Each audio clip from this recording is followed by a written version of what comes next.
slaves had the opportunity to be free, a lot of them would have fled from the plantation and bigger territories like Jamaica, Trinidad, and Guyana, where there was space that persons could go out and form their own settlements, their own villages. They did so. In Barbados, of course, there was no place to go.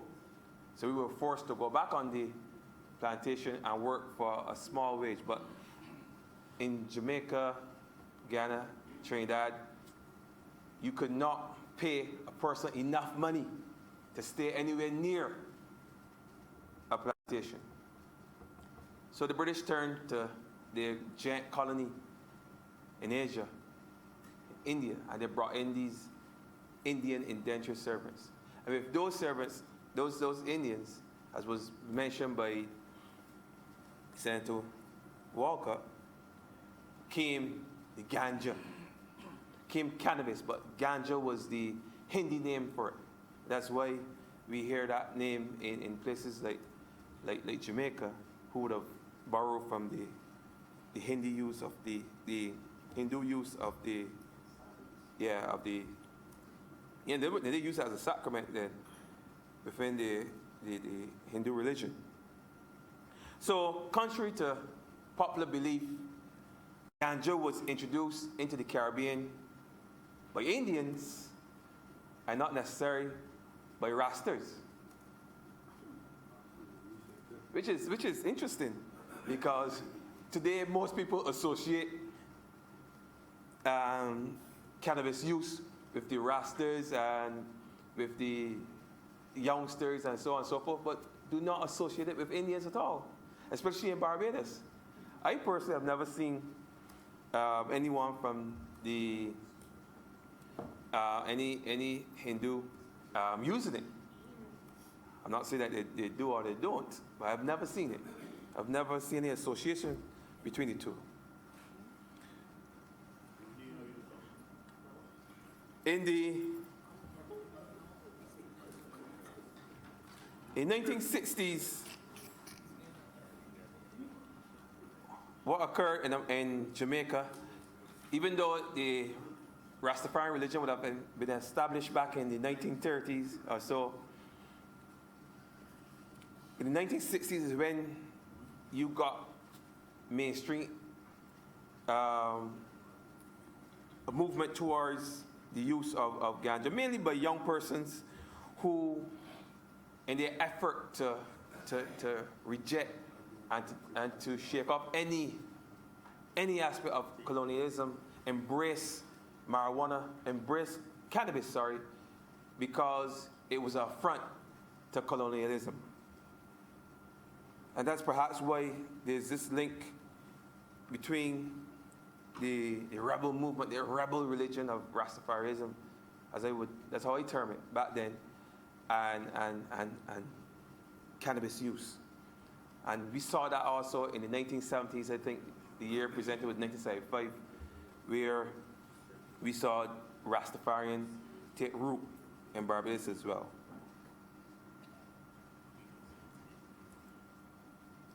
Now today, 40 plus years later, this very same cannabis that was introduced into the region by indentured servants is now, according to the report of the CARICOM Regional Commission on Marijuana 2018, is regarded by Rastas as a holy herb, a gift from God. And I heard a senator made light of that. Rastafarians, persons of the Rastafarian religion, Rastas. Right? And it said, and I read here, and I just want to quote, I am prepared to make this a document of the House. Cannabis is regarded by Rastas as a holy herb, a gift from God. It is their primary sacrament, and it's ritualized smoking during communal smoking sessions known as reasoning or grounding. It's paramount to their way of life. Smoking of marijuana or smoking of cannabis is paramount to the way of life of Rastafarians. Ganja is also viewed as the most natural and direct route to communion with God and to the Rastafarian brothers. And is used as an essential element in prayer and meditation. And this is not Senator Springer saying this. This is according to the report of the Caricom Regional Commission. This is according to the report of learned persons who have taken the time to go and do the research and to interview persons and do what is necessary to ensure that. So it's not my views. And they even cited Bible verses. They didn't identify which Bible verse, but they cited Bible verses to reinforce the fact that there's a direct link between cannabis and godliness. It's true. And there was a senator here earlier tonight citing Bible verses. Now, I would encourage him, as I said, to read Proverbs chapter 12, verse 18. He could probably read verse 19 as well. You should read those two verses and then chapters and verses that come in here, because and let that inform how he reacts and how he responds and how he speaks and how he presents to the Senate on a weekly basis. Because he needs to understand that this power in tongue and reckless. We should be in here. Yeah, it should be here. But move on, Mr. President. Now, Mr. President, I give a little background there about cannabis and its origins in the region and its genesis in the region. And I can say, even today in 2019, there exists no doubt in my mind that there's a negative social perception towards the use of cannabis in Barbados. There is. And I'm tempted to believe that it's linked to its association with the Rastafarian religion.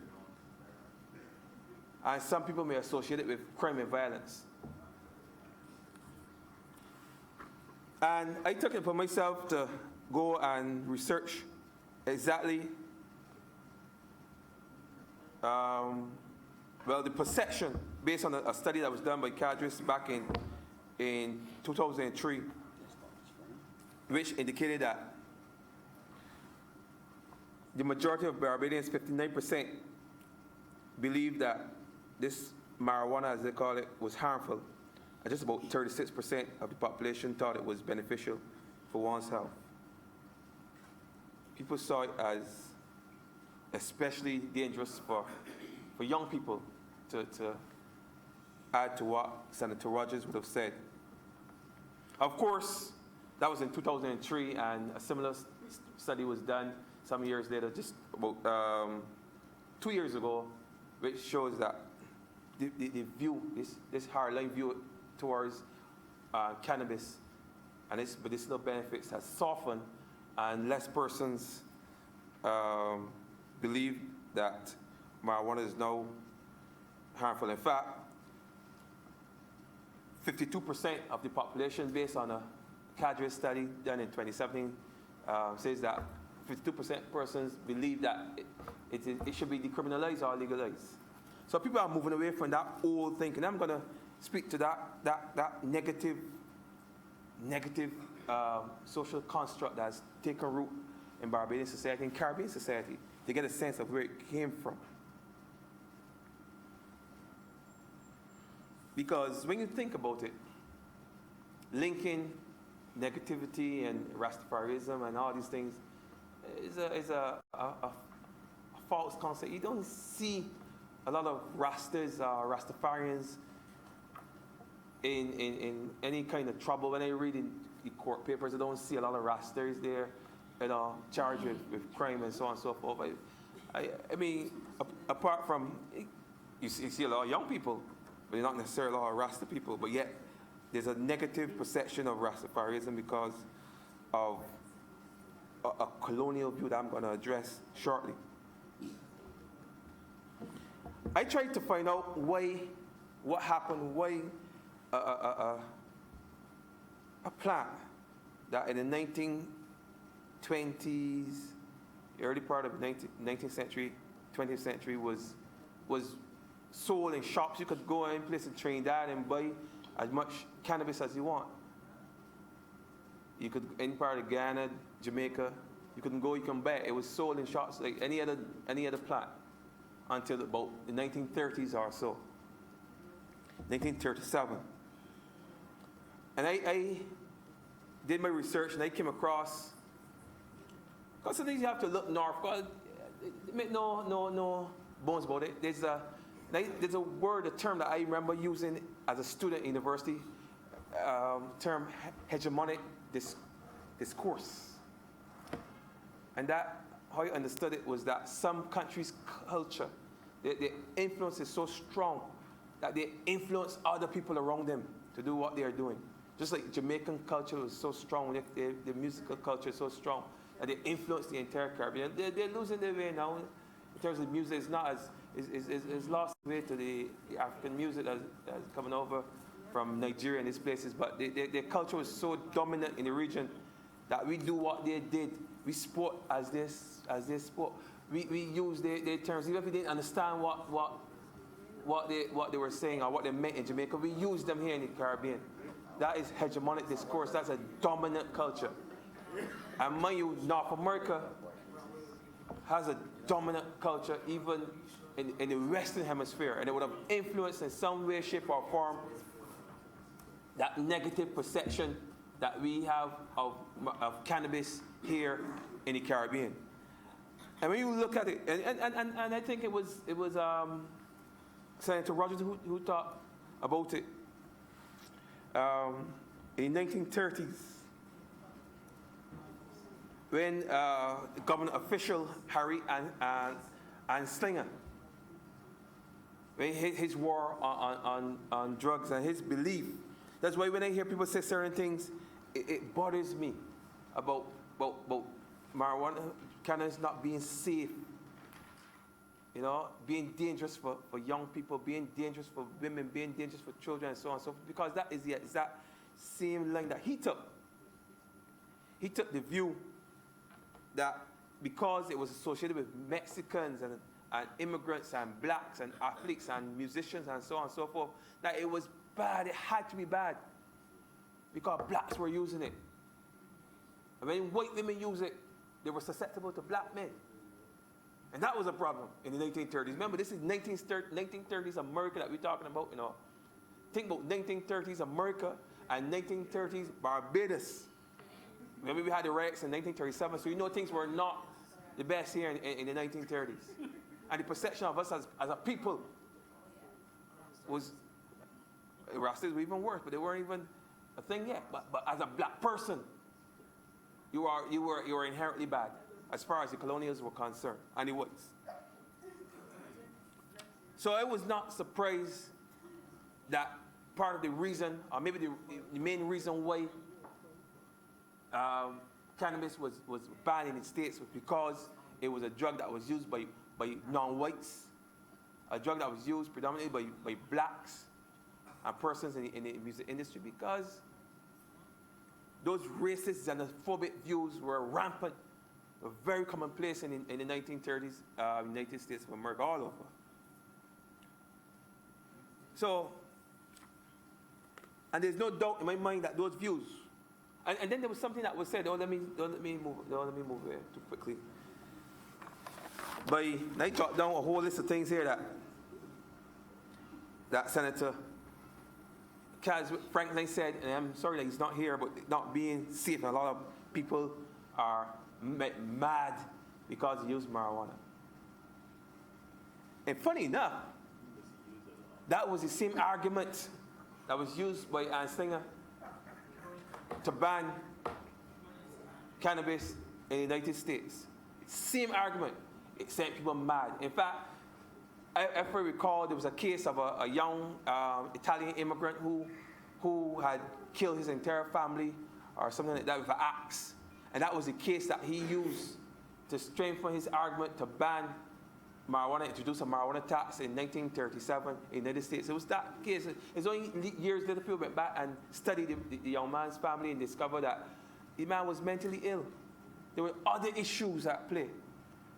In fact, the year in front, his family was encouraged to have that man admitted into a mental institution, and they did nothing. And there was even no evidence to suggest that you might ever use marijuana at all. But these are the type of arguments, and you look for every case of violence, and where there was even the slightest link to marijuana use, he used that to build the case that marijuana was somehow responsible for mental illness. And somehow we have taken that racist, xenophobic, colonial view, perception of marijuana. We've continued to this entire day where we believe that marijuana, it was sending people mad, when in actual fact there's no evidence to support this notion. There's not enough evidence. And on evidence, let me speak to some of the things that Senator Franklin said when he did his presentation, that I took the trouble to jot down here. You understand? This racist ideology. My God, I gotta speak to it because people listen to him. He said that we have not had enough time to research this marijuana to know if it's safe. When in actual fact, Israel was researching marijuana from way back in, I know for the 90s for sure, medical. But I'm hearing now 64. But I know they perfected it for decades.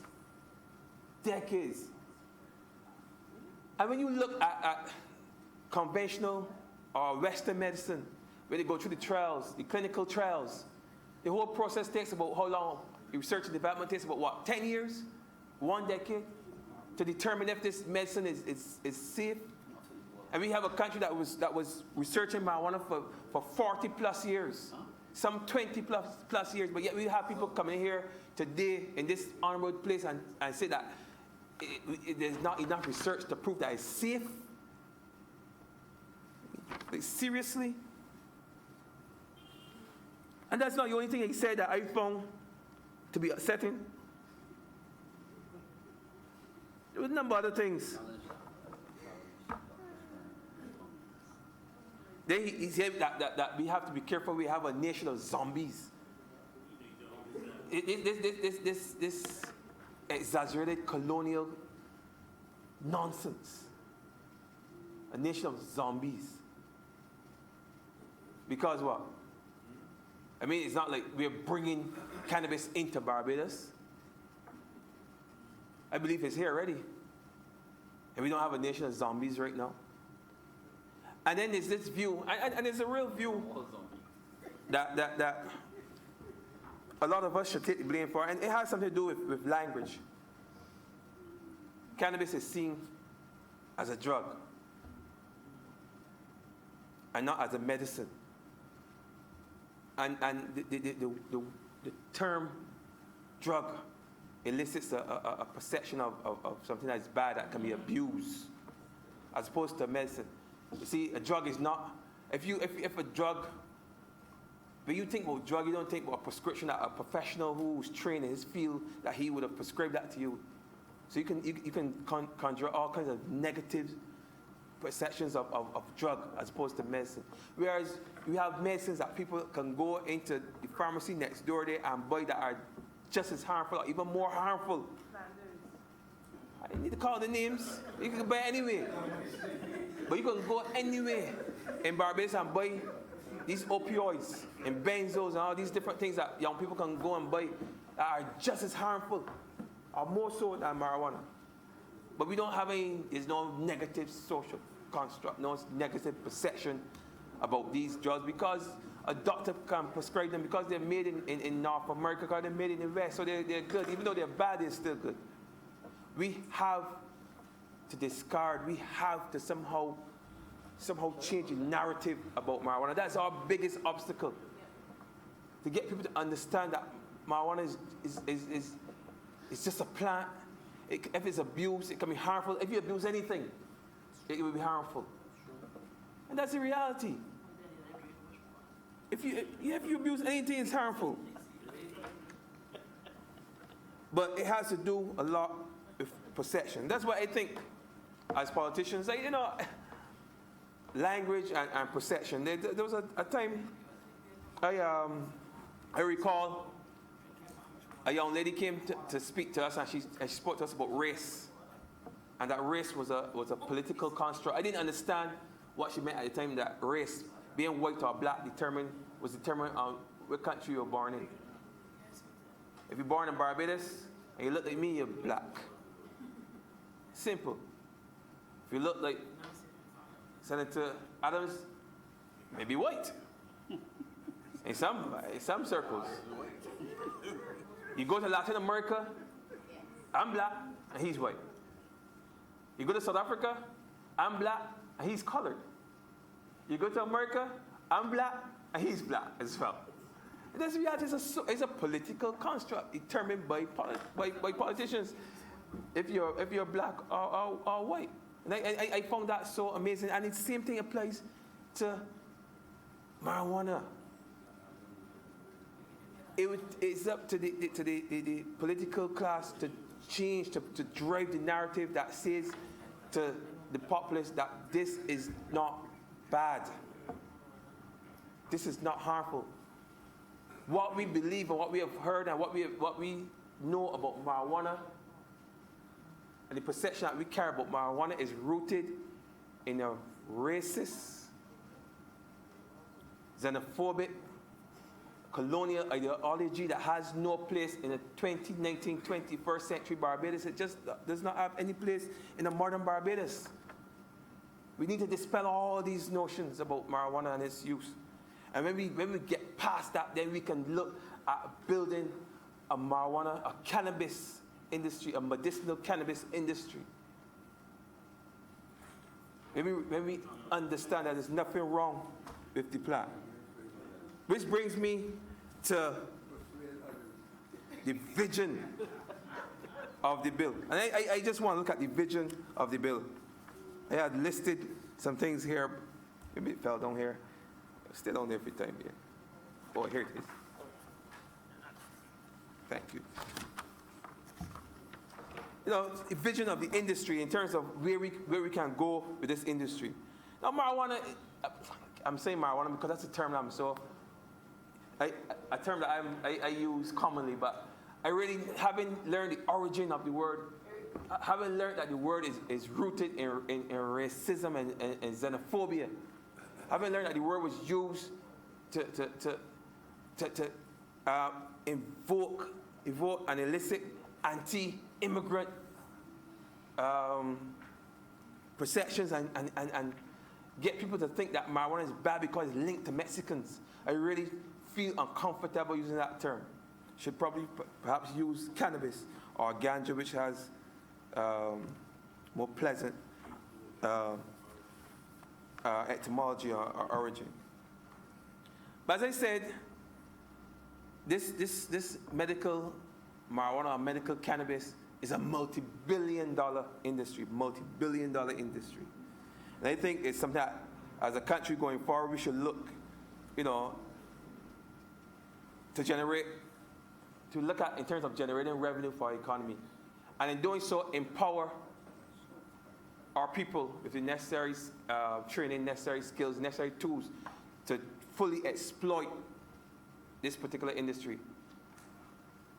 And when they come in here, I speak for the small man. And I will want to see that the small man, the poor man, gets the benefit from this industry. And we don't have what happened here in this country so many years ago, where we see what I would refer to as agricultural gentrification, where the small farmer is eventually pushed out of the market by the big commercial farmer who has the capital and the technology, to build out the industry, and we forget about the small man. We don't want to see that happen. I would never want to see that happen in this country again. It happened during the sugar boom, the sugar industry. When that took off, all the other small holdings disappeared, and you had persons outside living in England buying land here and establishing large plantations. You don't want to see that. We're not going back to that. I would hate to see that happen. I would encourage the government to put measures in place to ensure that nothing like that ever happens in Barbados again. We have to ensure that the most vulnerable among us are taken care of. That's who we are placed in office to protect. So I support any move that would address that.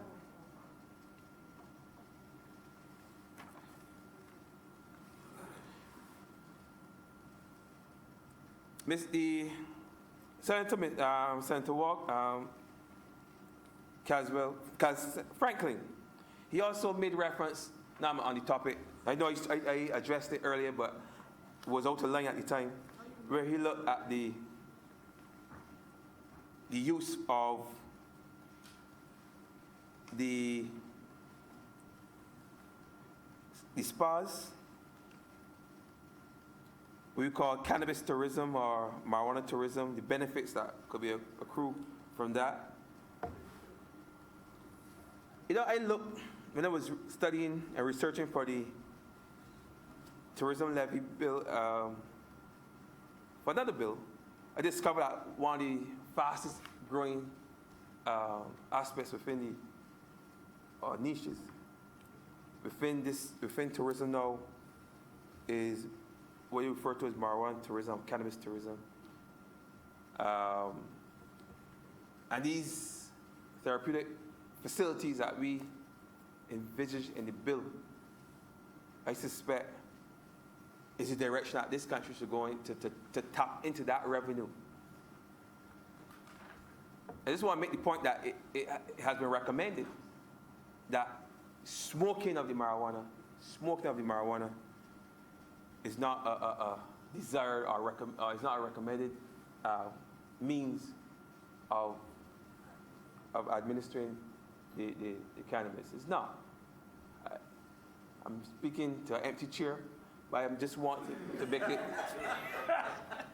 it clear to the listening public that we're not encouraging any smoking. Smoking is not, at least not for medical. For Sacramento, that's something completely different, for completely different reasons. Persons have their religious freedoms, and how they choose to use their sacrament is entirely up to them. We've made the necessary arrangements that within their holy places of worship, they have access to their sacrament. Some may argue that it has not gone far enough, that particular aspect of the bill, but I believe it's a step in the right direction. Certainly is a lot better than what they had before, where they had to hide and do it, even though I was told by the good Reverend today that even then, no, they weren't hiding. So as I wrap up, Mr. President, I just want to just make the point that this particular piece of legislation, or these two pieces of legislation, I think brings Barbados into the 21st century in terms of trends, in terms of human rights, freedom of religion. Persons are now in a position now to have access to what they refer to as their sacrament, with minus the harassment that they might have experienced in the past. We're now in the cusp of exploring an industry that may be of extreme benefit to the country as a whole, a new track for development in terms of our economy. We have the necessary land. We have a good cohort of educated persons, perhaps within this Caribbean space. We have the largest cohort of trained, educated persons. We have a number of institutions in place that are ready to train young persons, train young minds to fully exploit this industry, emerging industry. We also stand ready to embrace any type of technological transfer that we may benefit from. In other words, I see this as good legislation and good for this country.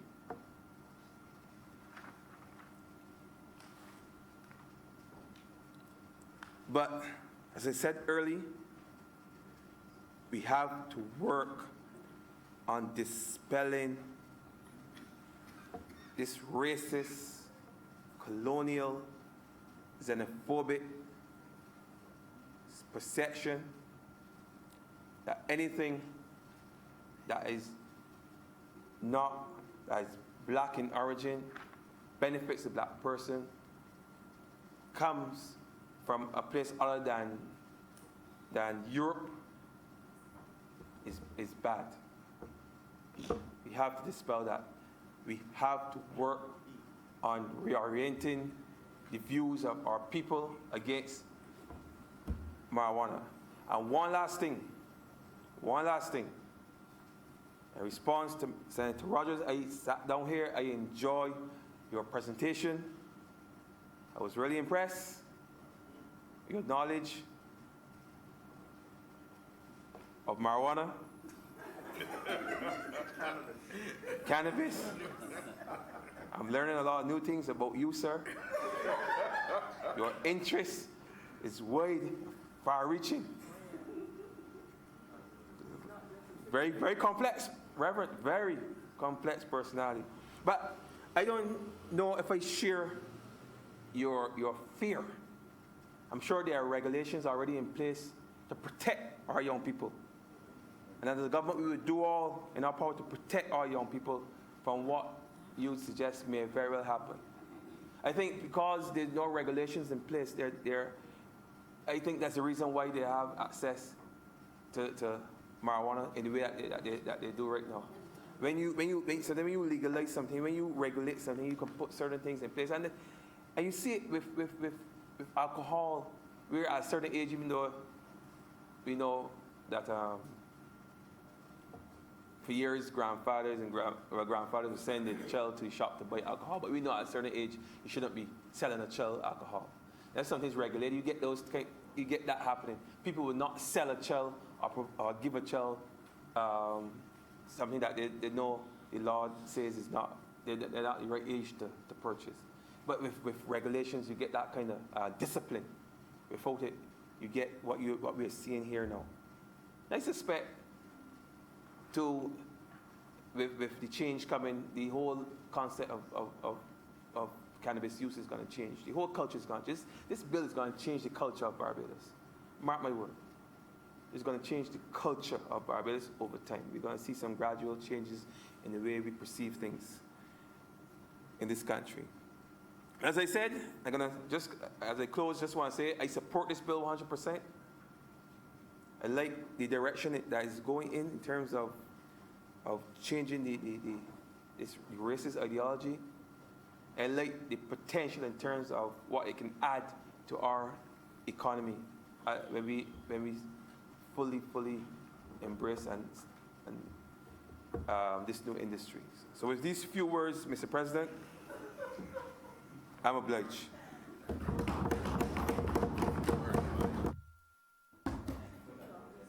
Senator Frakes, the time has now come for you to address. Mr. President, thank you. And I want to say good night to the chamber. And I hope that my short contribution is not a bedtime story. It's starting that way, I'm hearing. Is it that I am starting that way, or is the hour that I am starting at? But nonetheless, Mr. President, I will try to make a short contribution. And what I want to say is I've heard a lot of the discussion around particularly medicinal cannabis bill. I haven't heard that much debate around the sacramental cannabis bill. But nonetheless, and I also take into consideration what Senator Rogers educated us on in terms of the differentiation between what gives persons the high in cannabis versus the medicinal aspects in terms of the CDB versus the THC and whatnot. And what I will also say is, despite having that distinction on the scientific or the cellular level of the plant, in the physical plane, which is what you see, the material plane, just by looking at it, sir, it is hard to differentiate medicinal cannabis from sacramental cannabis, because physically it is a plant and it is cannabis, despite its different properties at the cellular level. Sir, and I say that because garlic has medicinal properties, turmeric has medicinal properties, but we don't walk around talking about medicinal garlic or medicinal turmeric. Sir, cannabis, by and large, as I said, is a plant, and it has various uses. And when you start to try to compartmentalize the uses and try to legalize the uses, you start to run into the problems that we seem to be having in the discussions at the moment, and even in the ushering in so quickly of the sacramental use bill along with the medicinal cannabis bill. And when you start to try to legalize these different uses, it does raise some concerns, particularly when you try to legalize or try to regulate religious uses, Mr. President. And I want to say that the Rastafari community has sought for many years to educate the public about the benefits of cannabis. And much of the negative perceptions around Rastafari and the community has been associated with the stigma associated with cannabis. And a lot of times when I ask persons, you know, where does your perception come from? Or have you spoken to somebody in the community? There's very little knowledge in terms of what happens in the community, what the community stands for, their teachings and their philosophies. And I find it interesting that persons sometimes have such a strong position on something that they know very little on. Sir, it would be remiss of me, and I know the hour is late, but I wanted to add to the contribution because given I'm the only person in here wearing dreadlocks, I thought I should say something. That's fine. Sir, there's some teachings and philosophies of the Rastafari community that I can appreciate. These are actually my second set of dreads, so I did cut my first set. So I don't subscribe solely and fully to the religion. And in my research and my experience in the community, I found a set of individuals who, despite a lot of the colonial constructs, sought to find black consciousness in a deity. And I found that admirable in a time where that was completely unheard of. Your blackness could not be associated with anything godly. And I said to myself, if those are the types of persons who are seeking that type of knowledge for themselves, within themselves, there must be some merit to the way of life that they have. Sir, what I found in the community was persons who live with a rhythm with nature. They align themselves to the natural cycles of the world, who they respect creation and who believe in a certain liberty.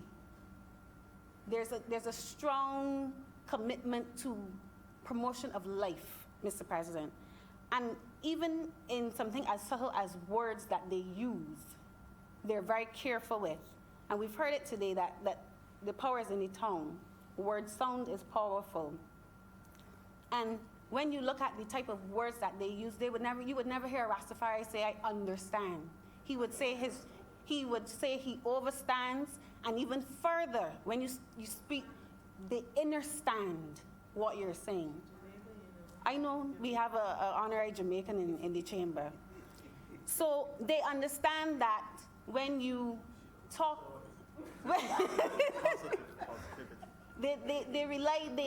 they focus on a lot of positivity, as I'm hearing on the asides. And it is so vital because a lot of the times we're not even conscious of the things that we say and how we say it. And I remember hearing at one point somewhere in my readings or hearing a conversation that when you're spelling, you're casting spells. When you are spelling, you're casting spells, and you have to be mindful of the words that you use in your day-to-day living. And all of these things come into play when you start to look into or research the Rastafari community.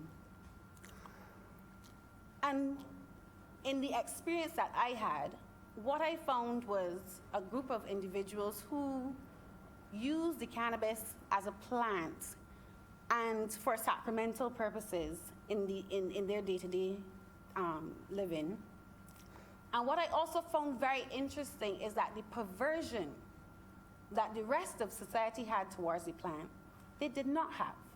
The obsession and the exotic nature by which the rest of society had towards cannabis, they did not have.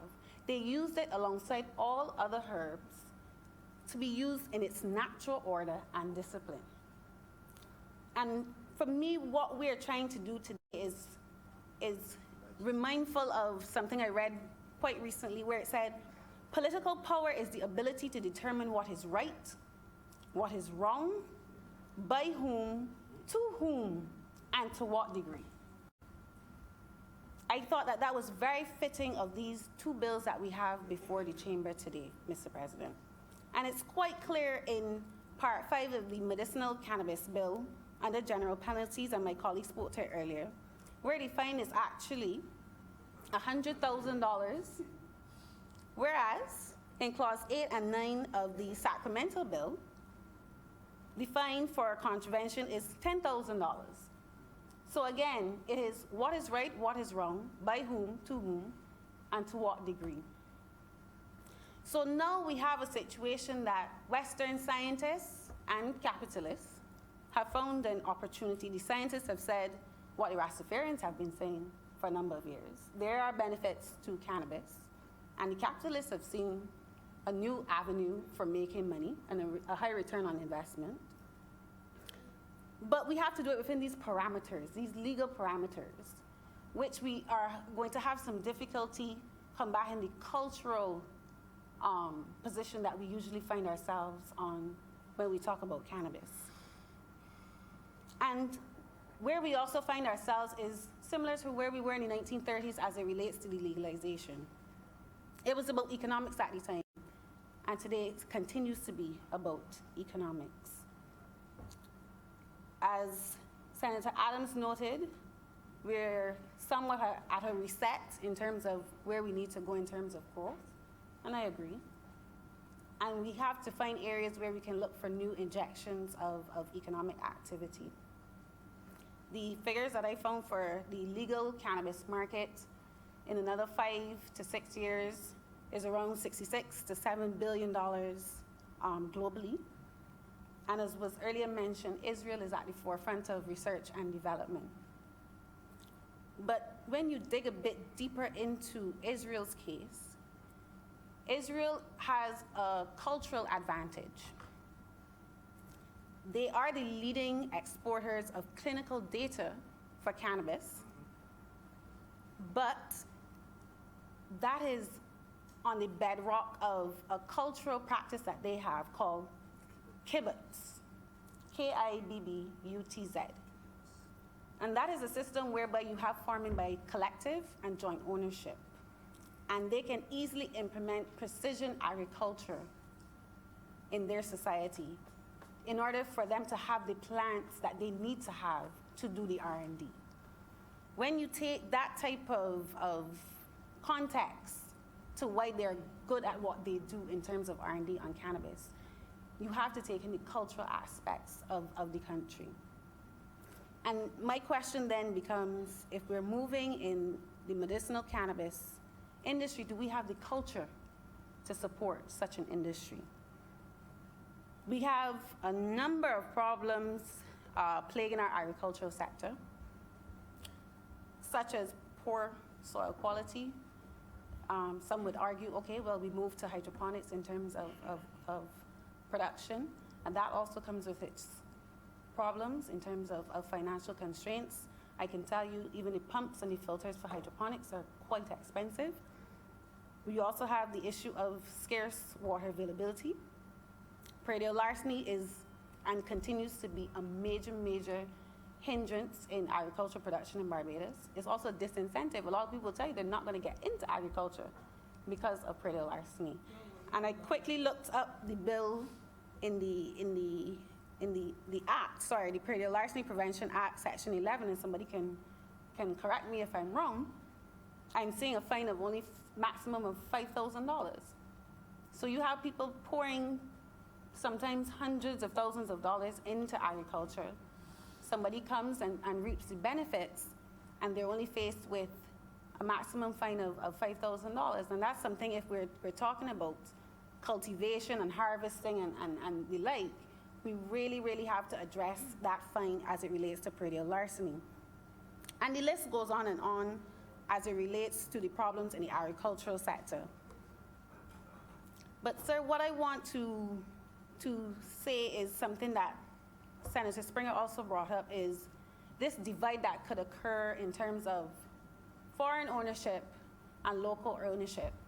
And the fact that we could have a situation where foreign ownership actually becomes dominant in this space, because you have locals who do not have the resources or the capabilities to compete with the foreign owners in the medicinal cannabis industry. And if we aren't careful that we have that transfer of knowledge and technology, then we already put our local owners, or those who want to get into the industry, at a disadvantage. And sir, we're seeing that in some of the other islands, Jamaica in particular. Some of their small farmers are actually, quite upset about being cut out of legitimate business as it relates to the cannabis industry there, because a lot of the license fees they cannot afford. So even by the fee that you're charged, you can't afford it. And that is not even to get into the issues of land ownership, land leasing, and capital expenditure. So I'm really hoping that there are mechanisms in place that we can protect those who actually want to get into the industry, and they're able to compete and do so legitimately. And sir, I also just want to touch quickly on the economics of all of this and ask a few questions. Senator Adams said a phrase that I want to use now. He said, you got to put some numbers to it. And I think in this case, because of how sensitive an issue it is, it would be prudent for the government, even if it's preliminary, to start to put some numbers to this. I don't know if in the inner workings or the inner meetings they do have some numbers, and I look forward to hearing if they do. But the argument around the economic growth that it could provide for the country, I think in terms of what type of contribution should we expect from the introduction of an industry such as this? In another 3 to 5 years, are we expecting a 1% in contribution to GDP, 2%? And that's $100 million, $200 million. What is the level of employment anticipated from the introduction of the industry? And who are you going to focus in terms of those employment numbers? Because we have a 30% unemployment rate among our youth. Are you going to target the youth to try to get into the industry to kind of combat the unemployment as it relates to that demographic? And also couple that with the conversation around how do we get the technical skills that are needed for the economic activity. A lot of the times we implement things on the economic side, and then the labor market does not have the skills required for the economic activity. So what type of programs are we rolling out at, let's say, the Barbados Vocational Training Board, the Samuel Jackman Prescott Institute of Technology? Those are the types of conversations I would have anticipated or expected from the government when they brought this bill in. And a lot of it I did not hear in the other place or here today. Also, sir, in terms of the dedication of land towards this industry, I think if we're talking about food security and food sovereignty, how much allocation of land are we going to put, or the optimization of land even, as it relates to the introduction of the industry? Taking into account, as I said, things like the soil type, what are the transportation links like in terms of the security of moving around the plant across the island, and the access to water. A lot of the times in our more rural areas, there is a serious problem as it relates to the access and the availability of water on the island. Or even in terms of the geographical elevation, Mr. President, the plant actually has an optimal temperature by which it grows at, and we have to figure out all of these things, or the private persons coming into the island, but I think it has to be government to understand what is the parameters by which the introduction of the industry is going to happen. Sir, the other question I would also pose is, what part of the value chain are we intending to focus on? I know the bill covers cultivation, harvesting, and everything else along the value chain, but I am not hearing specifically what is it that we are focusing on, because we cannot be all and the end all, because we don't have the resources to do so. Sir, in saying that, we also have an issue in terms of manufacturing. So if we are going to go into final product, manufacturing final products such as the tinctures and the patches and everything else, is the importation cost of the inputs to make the final products worth even setting up a manufacturing sector or an agro-processing center that facilitates the exportation of the final products, or even sale on the local market? And also, Mr. President, I haven't heard much of the discussion either on, as Senator Rogers raised, on hemp. As the world moves to more eco-friendly products, hemp is going to be a very strong, viable alternative to petrol-based plastics and other materials that are harmful to the environment, and that could also be a viable, option for alternative products. Right now, globally, hemp is used in over 25,000 products. So if you're looking for a market, it may actually be the hemp market and not necessarily the medicinal cannabis. Sir, the other thing I questioned is the bill also, the medicinal cannabis bill also allows for the licensing for importation. How do we ensure that we export more than we import to ensure that there's a positive net effect on the balance of payments? Because if you're allowing the importation of products and as well as exporting it, who's to say we don't import a lot more than we export? And further, Mr. President, if you are not a farmer and you're an average Barbadian with $5,000, and Senator Adams started to allude to some of the financial difficulties and constraints that we would probably face going forward for the industry. But if you are an average Barbadian and you have about $5,000, how do you participate in the industry? How do you buy equity? And what mechanisms are going to be put in place in order for persons to participate in the industry, aside from farming? So essentially, all of those questions are to sum up or to ask the question, what is the economic feasibility? What is the economic feasibility of all of this? And lastly, I want to also ask the question is, and this is from a very personal and close to my heart, because I believe in compassion. There has been a lot of hurt caused by the incarceration of individuals, the harassment of individuals, the persecution to the Rastafarian community. And I want to put on the table, is there room for government to set aside part of the taxes that will be gained from this industry as reparations to the Rastafarian community, whether it be in scholarships, community development, some type of mechanism where we really say to those that have been ostracized to a very serious extent, because we're not going to make money from this if we do it properly. The same very thing that we incarcerated people for, we put their livelihoods at stake. Can there be some mechanism put in place that part of the proceeds of the taxation from this industry go towards the Rastafarian community for their upliftment and development in the future? Because there were rights once in the past and we didn't listen. Imagine if we actually listened then, would we be at the forefront like Israel? even now, as we move further into the 21st century and we start to understand the issues with the diet and everything else, veganism has become very popular.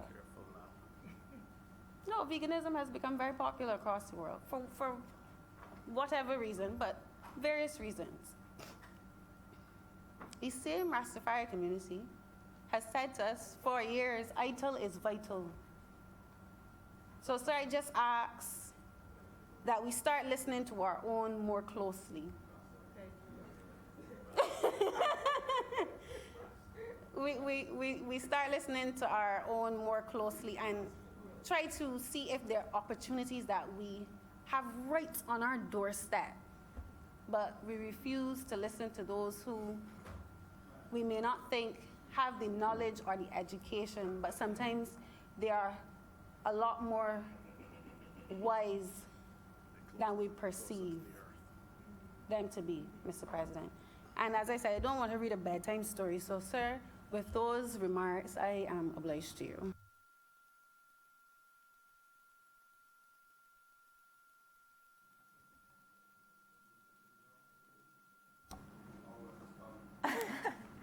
Good night, Mr. President. Good night, Mr. Colleague.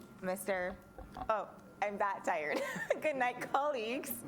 At this time, it most definitely will be a bedtime story, 9:45.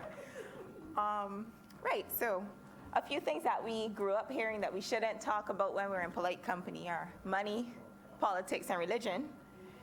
And if you live in Barbados, you would add any discussion surrounding cannabis to that list in recent months. Just to kind of sort through some of the questions and some of the rhetoric that were thrown out in the public sphere or even discussed in here, to be clear, this legislation, the Medicinal Cannabis Industry Bill, in no way seeks to legalize cannabis for anything other than for medicinal use. It seeks to establish a clear national licensing scheme where there will be a closed loop from seed to sale for the cultivation, processing, and manufacturing and export of products derived from cannabis. This bill also seeks to create a framework where credentialed medical practitioners recognized under the laws of Barbados would be able to prescribe therapeutic products derived from cannabis for their patients. At the same time, it also seeks to allow formally credentialed pharmacists recognized by the laws of Barbados to dispense cannabis-based products, and also seeks to create a framework where individuals who have a medical indication for the use of cannabis-based products may now do so legally. The waters have been muddied in the public sphere and to some extent through some earlier presentations, and I hope that as a member of the Joint Select Committee, I would be able to offer a bit more clarity. The Joint Select Committee was convened, chaired by the Minister of Agriculture. Deputy Chair was the Honorable Minister of Health, and we had the privilege of meeting on 5 occasions in order to ensure that the bill that was seen back in August could become the best possible version of itself, based on input from members of the other place, of members of the independent side, the opposition side that sit in this House, as well as 2 members from the government side. And the beautiful thing about it was, this was our 4th Joint Select Committee as a government so far. It's a beautiful process. I think it's something that is good for democracy in terms of the engagement that we saw. Senator Franklin also sat on that committee, as hard as it might be, be to believe based on his presentation today.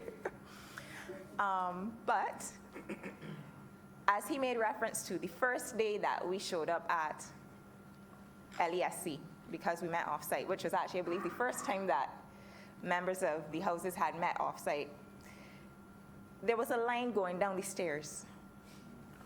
Just word of the nature of the subject drew a massive crowd.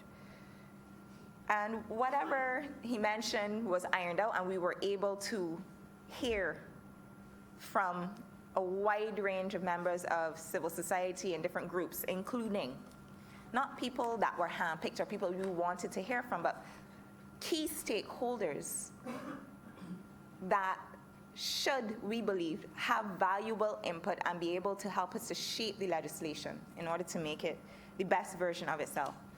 We accepted contributions from general members of the public who came, spoke freely, some of them on more than one occasion, but in addition to that, we heard from the Bankers Association, the Pentecostal Association of the West Indies, the National Council for Substance Abuse, the Barbados Association of Medical Practitioners, the Barbados Pharmacy Council, the African Heritage Foundation, and that is not an exhaustive list. I don't want to send everybody to sleep. But just so you have an idea, 5 meetings of a committee, hearing from everybody we had, at one point it was a lady who used to work for Merck. She worked at a pharmaceutical corporation in the US, and she's a Barbadian, and she gave a very, very compelling presentation. Rasimba, we had determined that the presentation should be something like 15 minutes or a half hour. Rasimba, the first day, spoke for close to 3 hours. And it was actually during the course of his presentation, he made the point, how can you call my sacrament recreation? So that is why the sacramental bill was birthed, in a sense, out of the Joint Select Committee that we had.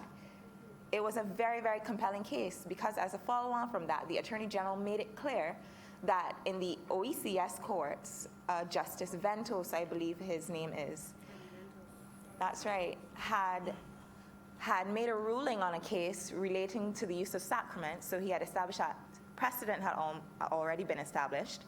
And further to that, the Constitution protects the religious freedoms of Barbadian citizens. So it is no surprise to me that the decision has been made to see this as a cognate debate, although there are 2 very, very distinct things that we are dealing with. I am choosing to focus on the medicinal cannabis side of it because I'm a doctor and because I sat on the committee. So it has already been established that for about 5 millennia, the plant, and in all of its forms, has been used for its healing properties. William Osler, the father of modern medicine in the mid-1800s, actually made a reference. He wrote the first book of internal medicine. He founded Johns Hopkins Hospital, and he wrote that cannabis, by his estimation, was the most satisfactory treatment for migraine headaches. And this was in 1850, 1860. Further to that, you could find cannabis at dispensaries all over the United States, all over Europe and the United Kingdom. And more likely than not, as Senator Dr. Springer had alluded to, it had been used by our own indigenous people and by the African people who were enslaved and brought here, because you could almost see that from the east to the west, clear value had been seen in terms of the healing benefits. The prohibition of the plant, Senator Dr. Springer has already spoken to, but what happened in that time was that there was a missed opportunity in terms of our ability to build on the knowledge that others had already gleaned, the kind of almost anecdotal evidence that they had. We hadn't been able to really pursue it further because of a full-fledged prohibition.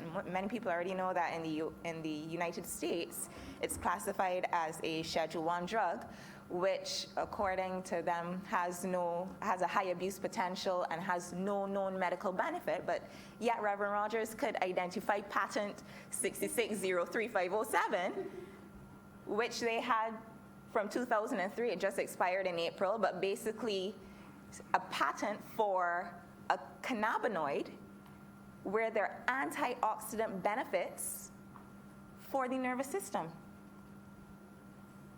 So there was a level of hypocrisy at the same time saying, okay, we're going to ban this federally, but on the low, we're investigating it because there's something there, but at the same time, we're telling you there's nothing to it.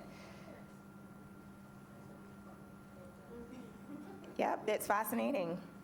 But further to the fact that there has been a relative dearth of research, there's still a growing body of evidence that is very, very compelling and is impossible to ignore.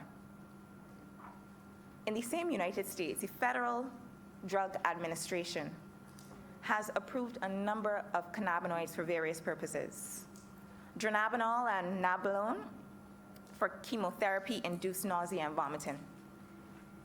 Epidiolex, that is a purified plant extract from a particular strain called Charlotte's Web, which has been shown to have benefits for something called Dravet syndrome and another syndrome called Lennox-Gastaut, where you get intractable seizures that don't respond to traditional medication, kids. Sativex, recently approved in the United Kingdom for the spasticity associated with multiple sclerosis. And pioneers right here in the region, Jamaica, 2 approved drugs on their formulary, Canasol and Asmasol, for the treatment of glaucoma and the treatment of asthma.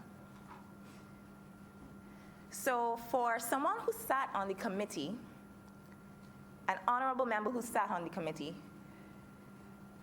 to suggest that it's all anecdotal and he had to look for things on YouTube, we had professional bodies come before us and present to us. It was just hard to believe, but I won't dwell on that.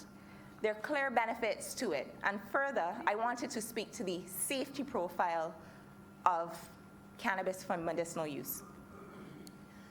Senator Rogers, God bless him, he has a degree in chemistry, he indicated, so he had really gotten into the nitty-gritty in terms of the genus, the species, THC, CBD, and so on.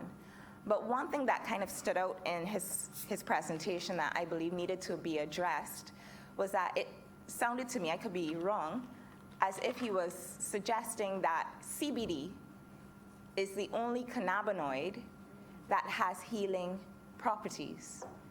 The truth is the tetrahydrocannabinol, which has the psychoactive properties, also has therapeutic benefits related to appetite stimulation, particularly for use in cancer patients and for patients with HIV wasting syndrome, for patients with PTSD, glaucoma, that's right, Alzheimer's. So we can't throw out the THC. What we need to do is take them both together and kind of use this as an opportunity for indigenous research. Do what Jamaica did years ago. Jamaica has been developing drugs, eye drops, asthma treatment. We should see this as an opportunity. Further, I wanted to speak to the safety profile in a little more depth because we heard about basically an impending zombie apocalypse should this bill pass. I want it to be clear. Every therapeutic product that is out there has therapeutic benefits, but then there's also a risk of toxicity, and in some cases, lethal potential.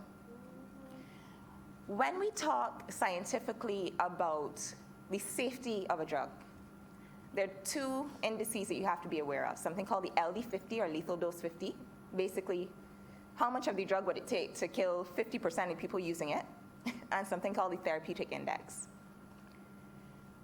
Cannabis has a better safety profile than many of the things that you have in your bathroom cupboard. And I wanted to spend a little time talking about some of these things. So we hear a lot about the opioid crisis and so on. The opioid crisis accounted for 28,000 deaths in the United States last year. People who are just taking stuff recommended by their doctors, legally available for chronic pain, for whatever the case is, they have a medical indication to use this thing, and this thing is killing them. We heard about the risk of addiction. One of the things I wanted to say, this gateway theory has been debunked. The other thing I wanted to address was drug dependency. Drug dependency speaks to, let's say you start to use the drug, you want to stop, there's a likelihood that you won't be able to stop. The risk of that happening with cannabis is 9%. The risk of that happening with a lot of these legal opiates is around 35%. So the first thing, the risk of dependency is actually much lower than it is for drugs that are already readily available. A lot of people don't know this, but the chemical structure of heroin is actually 2 morphine molecules fused together. That is what heroin is, 2 morphines fused together. Just so everybody gets in their mind some of the stuff that's legally available right now. With regards to the opioid crisis, what also has been found is that in states where cannabis has been made available for medicinal purposes, they're finding a decline in their opioid-related deaths and overdoses. Do you know how many people have died from cannabis? 0. None. Nada. Further to that, there are drugs that are available without the need for a prescription. Over-the-counter medications, no prescription, walk into a pharmacy and buy it.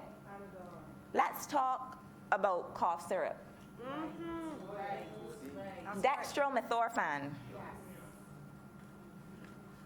That's right. There's something called robo-tripping or skittling, where you can mix, I probably shouldn't put this out there next time somebody tries it. All our children know. But basically what's happening, you get people combining cough syrup with either an energy drink, soda, or caffeinated beverage Correct. to get a high. And a study coming out of the US revealed that up to 3 million people between the ages of 12 and 26 in 1 year, 3 million had admitted to skittling, or what they call robo. This is a play on the term of the name of the cough syrup, robo.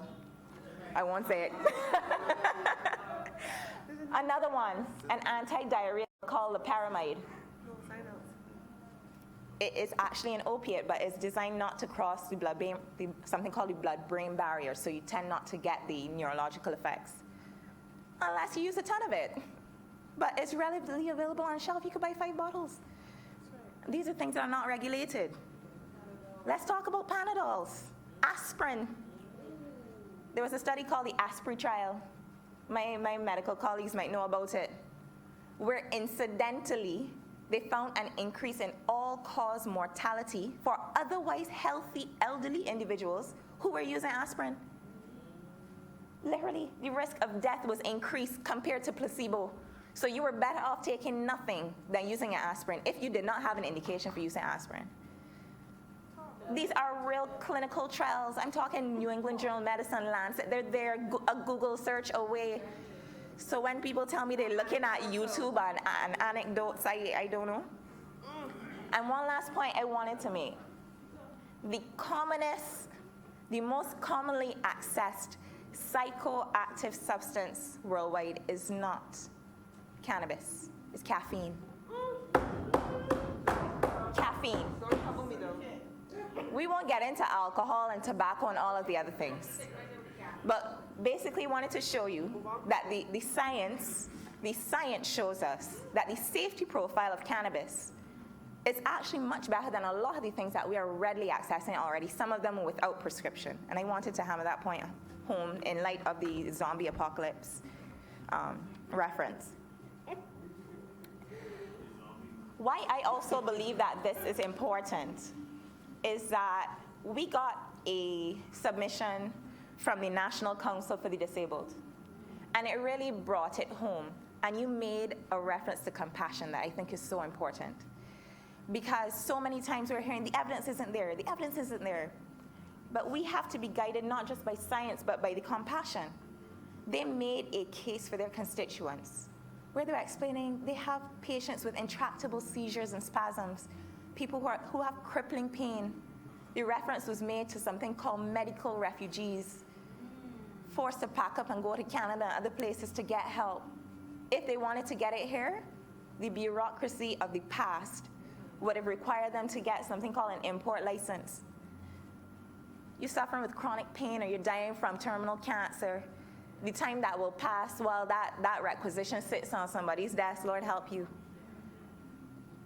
So to see their letter almost enthusiastically welcoming this legislation. People talking about people dark, people in the shadows. So Masters. one of the things I also wanted to address was that there seems to be, like I said, a muddying of the waters where people are concerned that my honorable colleague who sat on the committee, representative from the opposition, had made reference to the fact with, if you see a plant growing next to the road and you pull it up and you know what in it. If you read the bill, what is very, very clear, this entire structure is incredibly regulated. The same pharmacists recognized by the Pharmacy Act are the only people legally allowed to dispense. So this is not going to be the kind of situation where it's a free-for-all or you're planting plants in your yard. If you want to plant, you apply for a cultivator license. And this is not a small piece of land. Multiple acres in cultivation. And the regulations that will follow will stipulate certain things because anybody who knows anything about growing cannabis on an industrial scale will know that it's grown in greenhouses. To avoid things like cross-pollination, you need temperature controls. All of these things are going to be put in place. The bill speaks to the fact that the Cannabis Authority will have to prescribe things including particular details relating to the security of the facilities where the cannabis is grown. Each plant will have a tracer. So this is not the kind of thing, as my colleague said, that you can pick up next to the road and you don't know what's in it. Until our industry gets to the point where we can meet our own supply, there will be a need for importation. The Barbados National Formulary already has on 5 cannabinoids available for use by the local population. I think that was a move that was actually made since we came to power. So I don't anticipate large-scale importation, but just enough to meet the needs of the local population. And obviously this will be something that will be driven by our local pharmacist community and local medical community.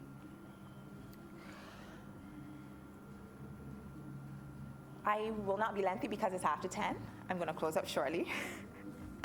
But just a final point, because I recall when we were in the committee stage, I listened to Brass Tacks, a particular radio program, periodically, to hear get a pulse of what people are saying, what people are thinking.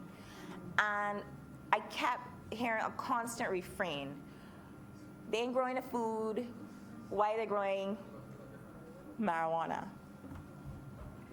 But I want the House and the public to know that the Minister of Agriculture and the Ministry of Agriculture have made a significant push. I find sometimes we're not really great, as much as we claim to be better at communication than the previous administration. Sometimes we're not good at selling some of our wins. Because when I was made to understand what the Ministry of Agriculture has done in 18 months, it blew my mind.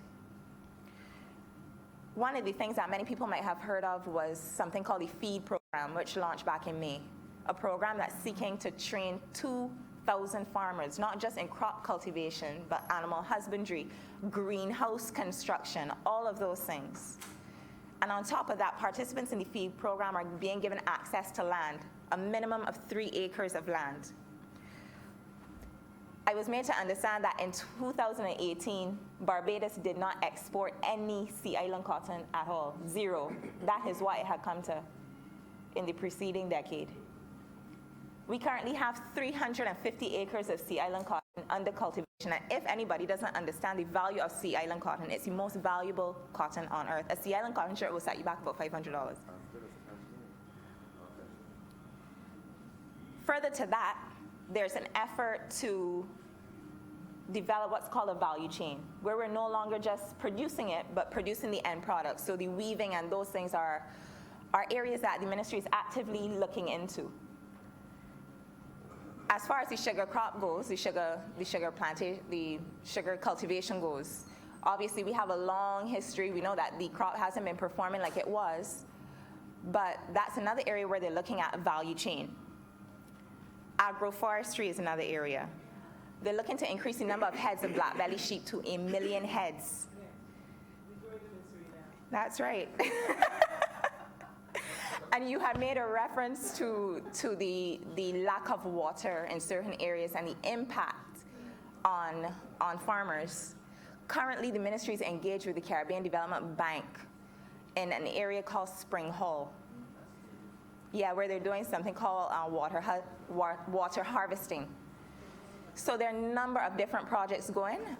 They're actually looking at modernizing the predial larceny legislation. That's something that the ministries, they have already had consultations with farmers on. So a number of changes are coming. It's 10 past 10. I wasn't planning a sleepover, so Mr. President, I am obliged.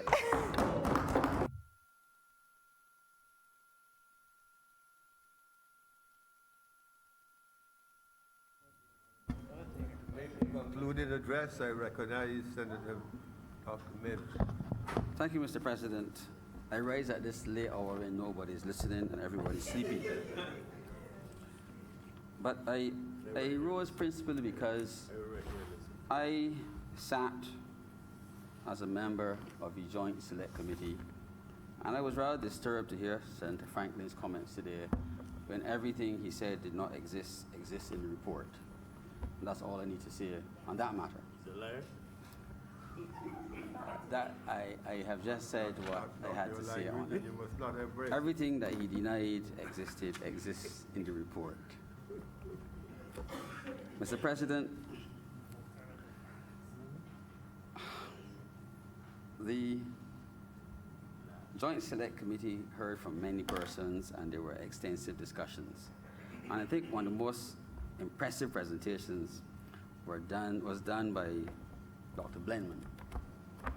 And Dr. Blenman was a person who was a researcher.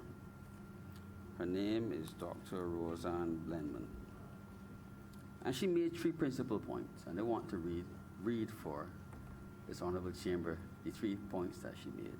One was the value of the big data. The second one, the devil is in the details. And thirdly, she was concerned that medicinal cannabis might be our new sugarcane.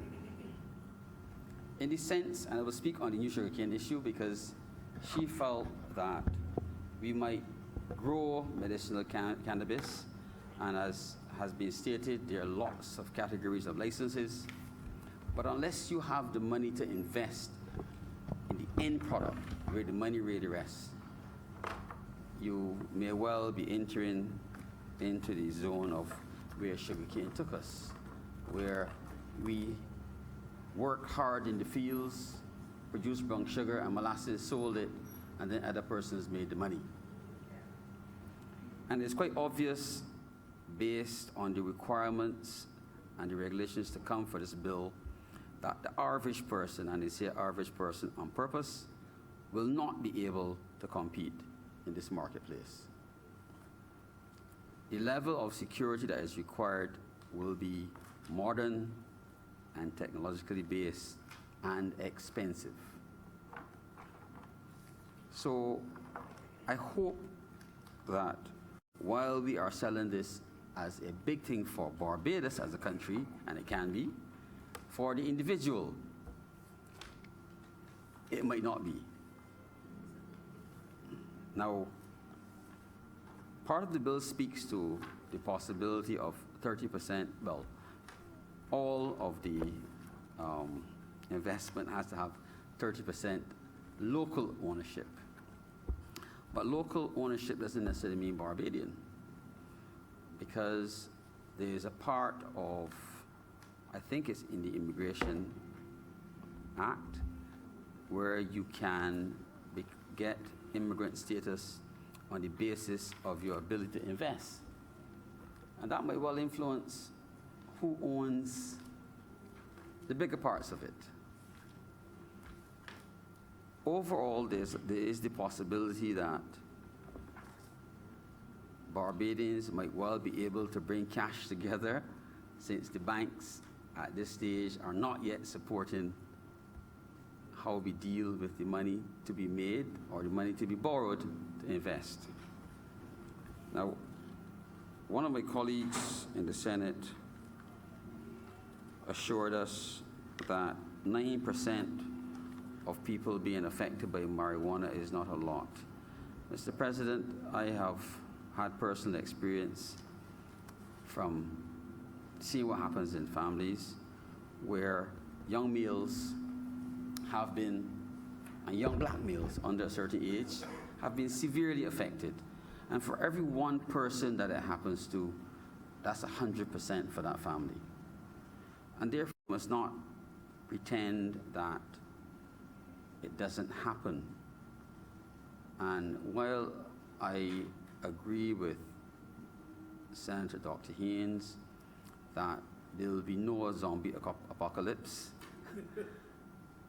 we should listen to the psychiatrists and their cautions, because they are the people who treat the patients, the young patients who have the crises. Mr. President, it would be remiss of me if, when we discuss an agricultural bill, if I do not mention pork. Pork. Mr. President, we have spent a lot of time and space to talk about something in the future and develop the necessary legislation. However, while we were doing this, our pork industry was dying. And it wasn't dying because there was some disease outbreak. It was dying because we killed it. And I would just like to appeal to all those who can help to fix it. And I just want to say something about a supply chain. Mr. President, I met 3 young men, well, young men, yes, who had second jobs. And the second job was raising pigs. And they all raised piglets. They all had breeding sows, and they supplied piglets. And they sold the piglets on to someone who grew them for 3 months, and that person sold them on then to someone else who brought them to market.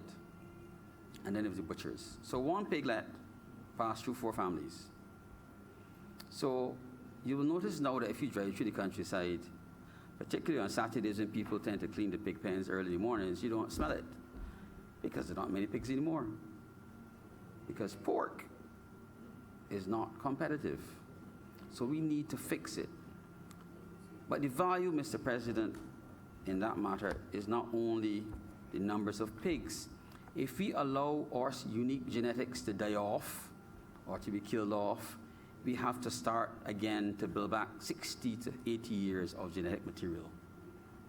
So despite those who wish to ban sows having their opinions, we need to look after the interests of the people who depend on the pigs. And there are very few people in this chamber, Mr. President, whose grandmother or grandfather did not have a pig or 2.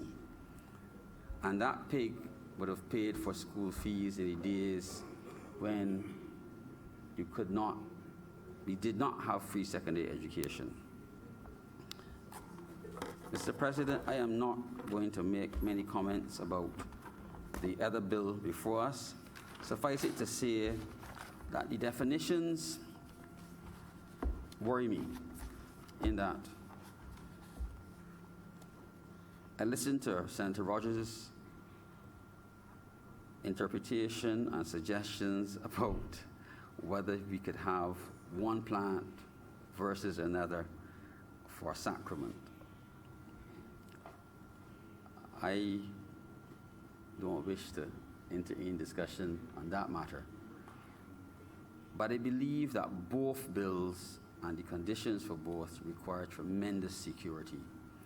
And we cannot, at this stage, stop people from stealing other people's potatoes, or yams, or cassava. How will we stop people stealing marijuana? We have been unable to stop petty larceny of food crops with a far lower value per pound. I would like to hear, where will we have the infrastructure, the manpower to stop and prevent the petty larceny that might occur when these crops are grown? Mr. President, I'm obliged to you. Senator Walcott. Thank you, Mr. President, and I rise to briefly speak on and wrapping up on this cognate debate. I must, of course, speak to the rather erudite presentations we have had from some members of the Honorable Chamber. I regret, however, we've had one blur on the evening's proceedings. Unfortunately, the blur apparently has seemingly disappeared and is not with us at this time. I don't know if it has anything to do with the fact that we approach it midnight. But all in all, it has been a very interesting and very informative and indeed very educational debate on these two bills this evening. And because of the hour of the night, I just want to simply beg that these bills be read a second time. This bill be read a second time, sorry. We do one at a time. The question is that the Medicinal Cannabis Industry Bill 2019 be read a second time. All honorable members in favor, please say aye. Those against, please say no. Me think the ayes have it. Mr. President, I beg to move that Your Honor do not leave the question is chair that I do not- and the Senate resolve itself into committee for further consideration of this bill. The question is that I do not leave the chair, and the Senate resolve itself into a committee of the whole Senate for the further consideration of the Medicinal Cannabis Industry Bill in committee. We are now in committee.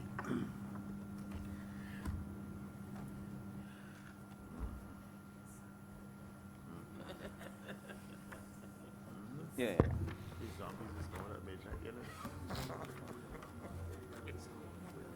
Senators and committee. Part 1, clauses 1 and 2. Mr. Chairman, I beg to move that part 1, clauses 1 and 2 stand part. The question is that part 1, clause 1 stand apart. 1 and 2. 1 and 2 stand apart. Honorable senators in favor, please say aye. Aye. Honorable senators against, please say no. We think the ayes have it. Part 2, clauses 3 to 24. Mr. Chairman, I beg to move that part 2, clauses 3 to 24 stand part. The question is that part 2, clauses 3 to 24 stand apart. Honorable senators in favor, please say aye. Aye. Honorable senators against, please say no. We think the ayes have it. Part 3, clauses 25 to 29. Mr. Chairman, I beg to move that part 3, clauses 25 to 29 stand part. The question is that part 3, clause 25 to 29 stand apart. Honorable senators in favor, please say aye. Honorable senators against, please say no. Methinks the ayes have it. Part 4, clauses 30 to 37. Mr. Chairman, I beg to move that part 4, clauses 30 to 37 stand part. The question is that part 4, clauses 30 to 37 stand apart. Honorable senators in favor, please say aye. Honorable senators against, please say no. Methinks the ayes have it. Part 5, clauses 38 to 41. Chairman, I beg to move that part 5, clauses 38 to 41 stand part. The Question is that Part 5, Clauses 38 to 41 stand apart. Honorable Senators in favor, please say aye. Honorable Senators against, please say no. I think the ayes have it. Part 6, Clause 42. Mr. Chairman, I beg to move that Part 6, Clause 42 stand apart. The question is that Clause 6, Part 6. Clause, Part 6, Clause Part, 42. Part 6, Clause 42 stands apart. Honorable Senators in favor, please say aye. Honorable Senators against, please say no. Methinks the ayes have it.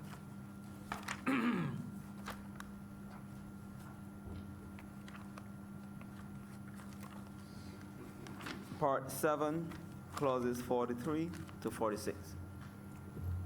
Mr. Chairman, I beg to move that Part 7, Clauses 43 to 46 stand apart.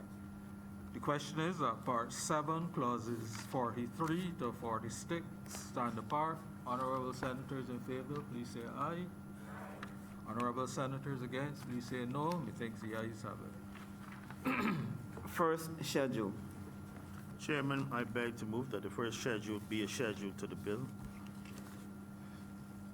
Be the first schedule to the bill, sorry. The question is that the first schedule be the first schedule to the bill. Honorable Senators in favor, please say aye. Honorable Senators against, please say no. Methinks the ayes have it. Second schedule. Chairman, I beg to move that the second schedule be the second schedule to the bill. The question is that the second schedule be the second schedule to the bill. Honorable Senators in favor, please say aye. Honorable Senators against, please say no. Methinks the ayes have it. Third schedule. Mr. Chairman, I beg to move that the third schedule be the third schedule to the bill. The question is that the third schedule be the third schedule to the bill. Honorable Senators in favor, please say aye. Honorable Senators against, please say no. Methinks the ayes have it. Fourth schedule. Mr. Chairman, I beg to move that the fourth schedule be the fourth schedule to the bill. The question is that the fourth schedule be the fourth schedule to the bill. Honorable Senators in favor, please say aye. Honorable Senators against, please say no. Methinks the ayes have it. Mr. Chairman, I beg to move that you do now report to His Honor the President the passing of one bill in committee. The question is that I do now report to His Honor the President the passing of one bill in committee. Honorable Senators in favor, please say aye. Aye. Honorable Senators against, please say no. Methinks the ayes have it.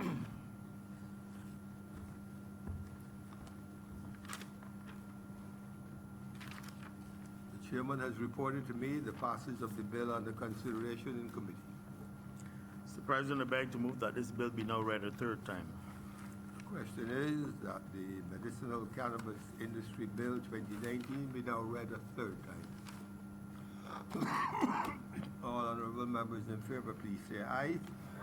Those against, please say no. We think the ayes have it. Mr. President, I beg to move that this bill do now pass and be cited as the Medicinal Cannabis Industry Act 2019. The question is that the bill under consideration do now pass and be so cited. That is as the Medicinal Cannabis Industry Act 2019. All members in favor, please say aye. Those against, please say no. We think the ayes have it. And the bill has now been passed as the Act, the Medicinal Cannabis Industry Act 2019. Order number 5, sir. In the name of the Honorable Leader of the Senate, the second reading of the Sacramento Cannabis Bill 2019. Mr. President, I beg to move that this bill be now read a second time. The question is that the Sacramento Cannabis Bill 2019 be now read a second time. All honorable members in favor, please say aye. Those against, please say no, and we think the ayes have it. Mr. President, I beg to move that Your Honor do not leave the chair and the Senate resolve itself into committee for further The consideration question of is this bill. that I do now leave the chair and the Senate resolve itself into a committee of the whole Senate for the further consideration of this bill in committee. All those in favor, please say aye. Aye. Those against, please say no. We take the ayes have it. We are now in committee. That's already our list. Mm.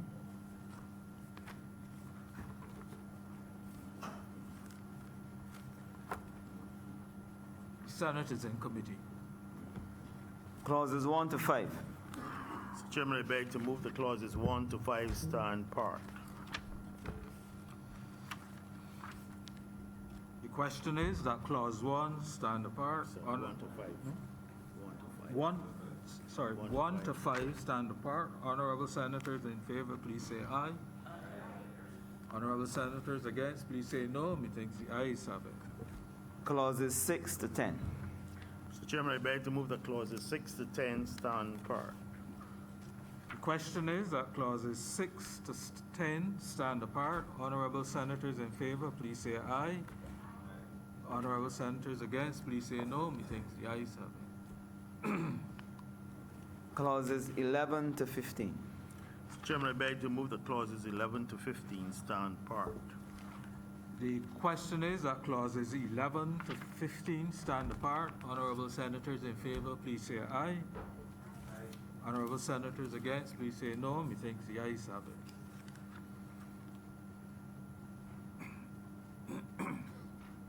First schedule. Mr. Chairman, I beg to move that the first schedule be the first schedule to the bill. The question is that the first schedule be the first schedule to the bill. Honorable senators in favor, please say aye. Honorable senators against, please say no. Methinks the ayes have it. Second schedule. Mr. Chairman, I beg to move that the second schedule be the second schedule to the bill. The question is that the second schedule be the second schedule to the bill. Honorable members in favor, please say aye. Honorable members against, please say no. Methinks the ayes have it.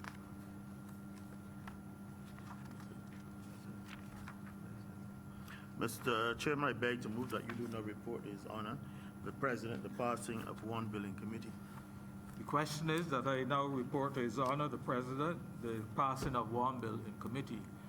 Honorable senators in favor, please say aye. Honorable senators against, please say no. Methinks the ayes have it.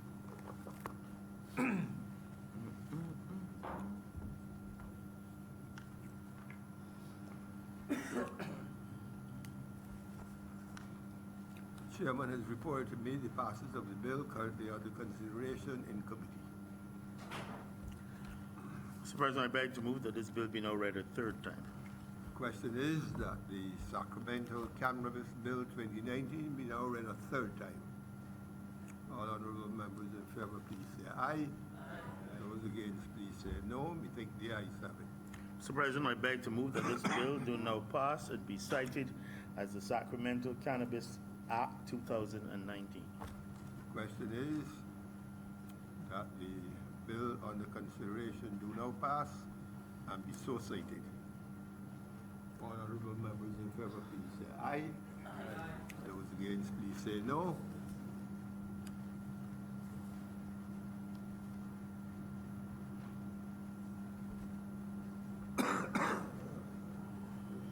I'm sorry, you disturbed me a little. All those in favor, please say aye. Those against, please say no.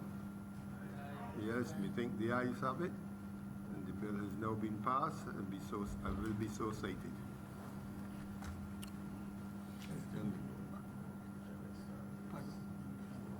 I don't think so. I have a cough and I have yeah, but it's my children. Look out.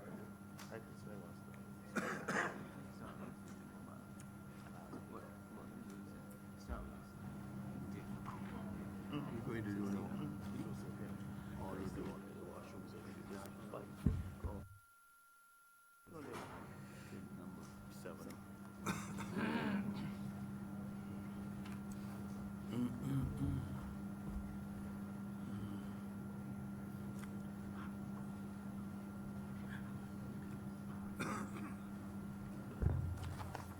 Order number 7, sir.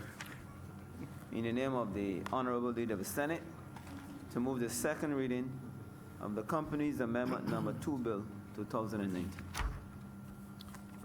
Mr. President, I recognize the time where we are, but this is a very important matter. And initially, I want to beg to move that the following bills be taken as a cognate bill. They're all of similar nature. It has to do in terms of OECD compliance, and I'm therefore asking that items 6, 7, 8, 9, 10, and 11, that these 6 bills be taken as one cognate debate.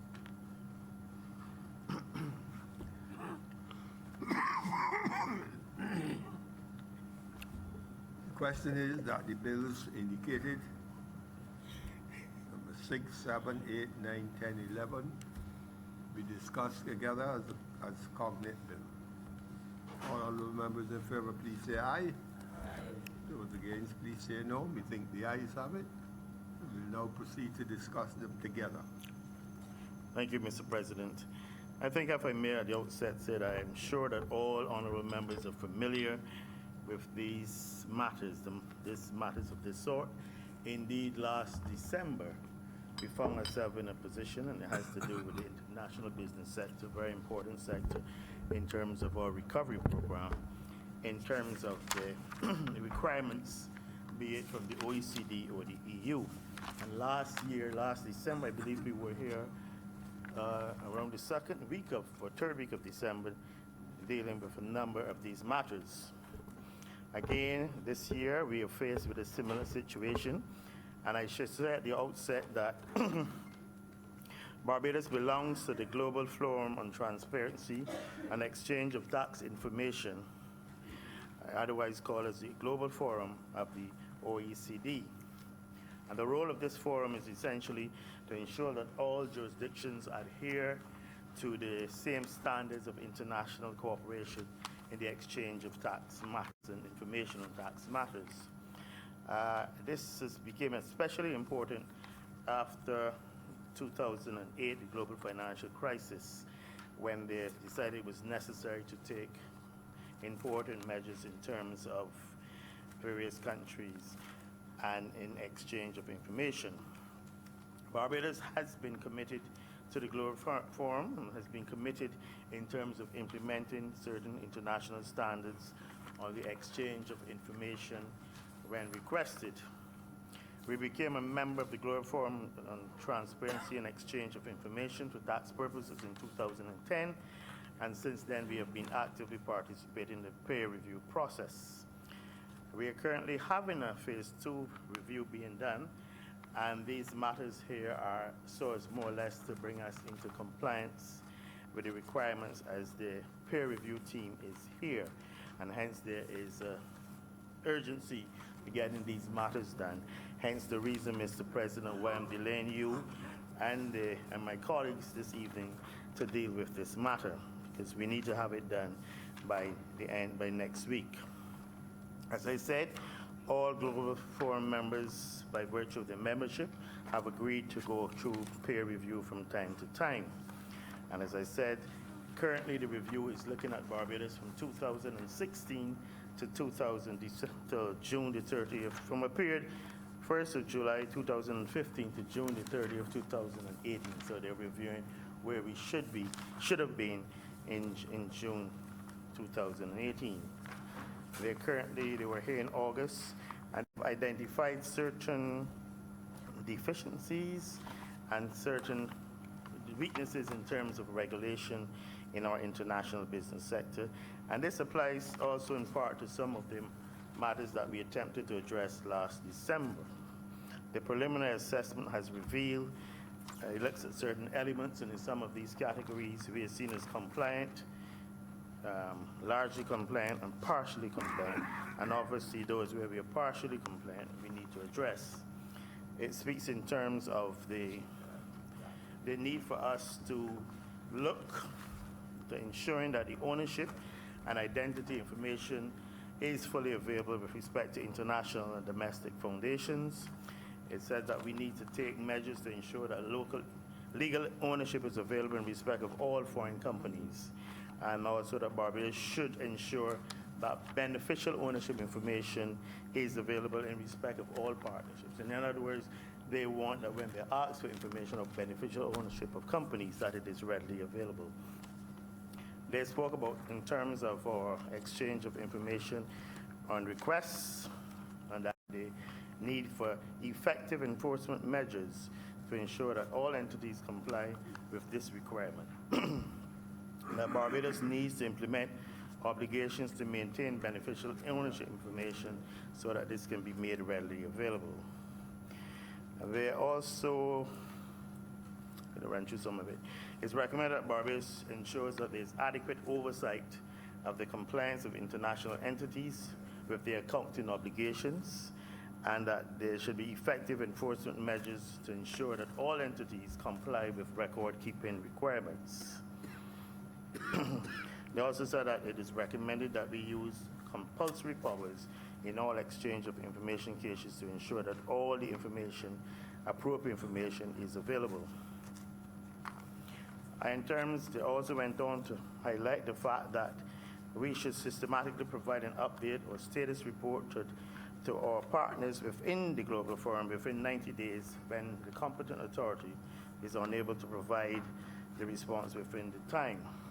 Coming out of all of this, a number of amendments to various pieces of legislation has become necessary. It is proposed that hence, in terms of the Foundation Act, it is proposed that this be repealed, and this will automatically remove the recommendations under the first element that I mentioned. In terms of the Corporate Trust Services Provisions Act 2015-2012, there are certain amendments to the first schedule, but these be amended to include external companies, foreign companies, and the list of specified entities. And with this proposed amendment, external companies will not be required to engage a licensed corporate and trust service provider to fulfill certain corporate and trust services. In addition, in terms of the Companies Act 308, the amendment, this should be amended to include the following: that the obligation for external companies registered under the Companies Act to engage the service of a duly licensed CTSP would come into place, and an exemption from the filing of annual returns for all entities incorporated under the Companies Act. Mr. President, it is quite technical in terms of the individual amendments. Suffice it to say that there are important requirements at this point in time, and that we have been asked to adhere to these various amendments that are required. And the details are here, but I fear in terms of the time and in terms of going through the details at this time. With these few words, I beg that this bill be now read a second time. 7. Question is that the bill on the order paper, bill number 7, the company's amendment number 2, bill 2019, be now read a second time. All honorable members in favor, please say aye. Those against, please say no. We think the ayes have it.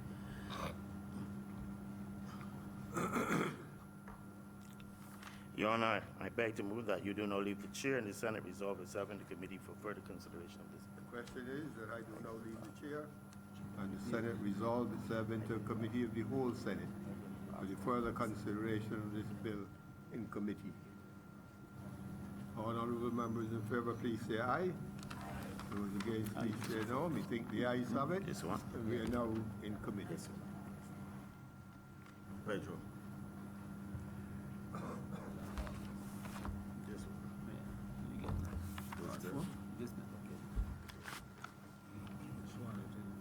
Starting with 7.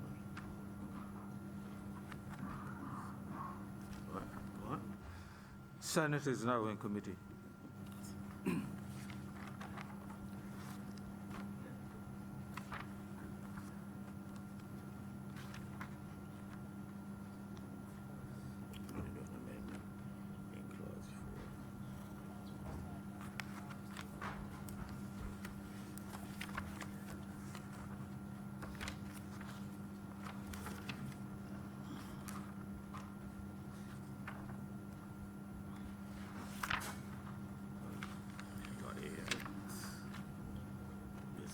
the EPA, that's not EPA. Clause 1? Bedroom.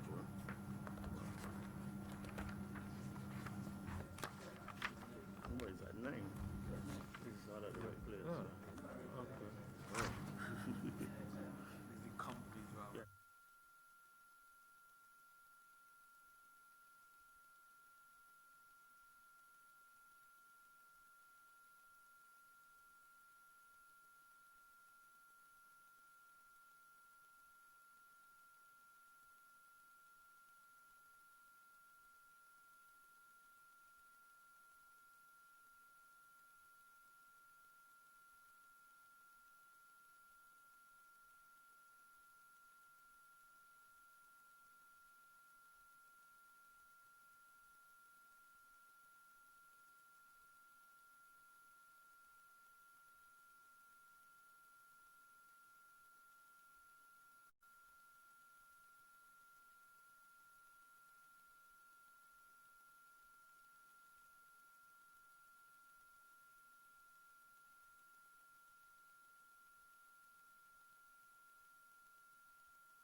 Okay, so I got an amendment to do when we come.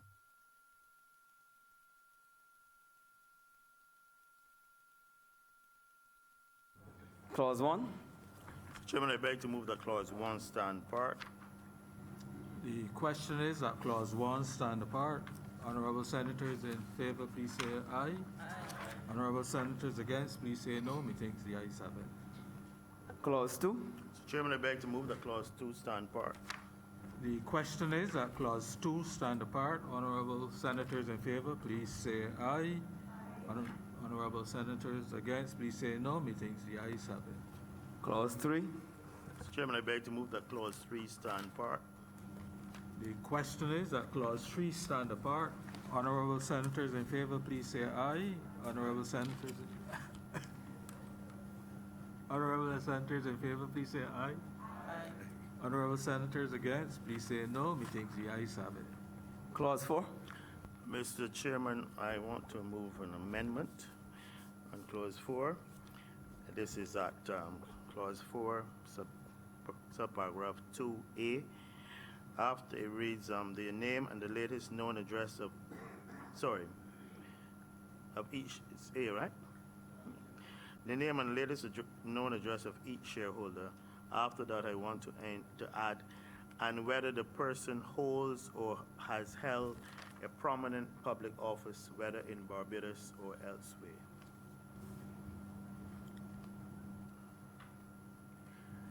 Mr. Chairman, I beg to move that clause 4 you have to move the amendment. As amended, stand apart.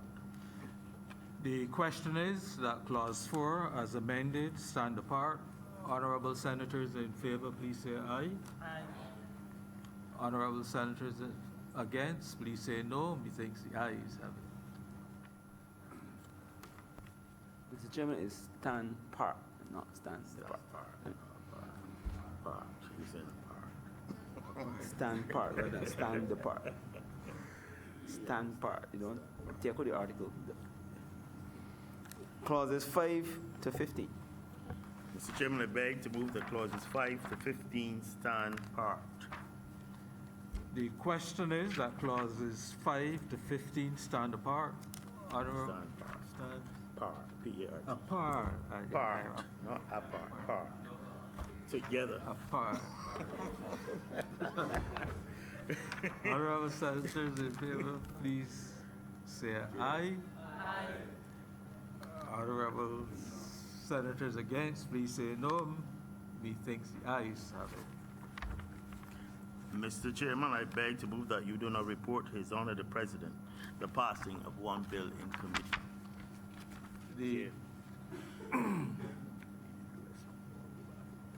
The question is that I do not report to His Honor the President the passing of one bill in committee. Honorable senators in favor, please say aye. Honorable senators against, please say no. Methinks the ayes have it.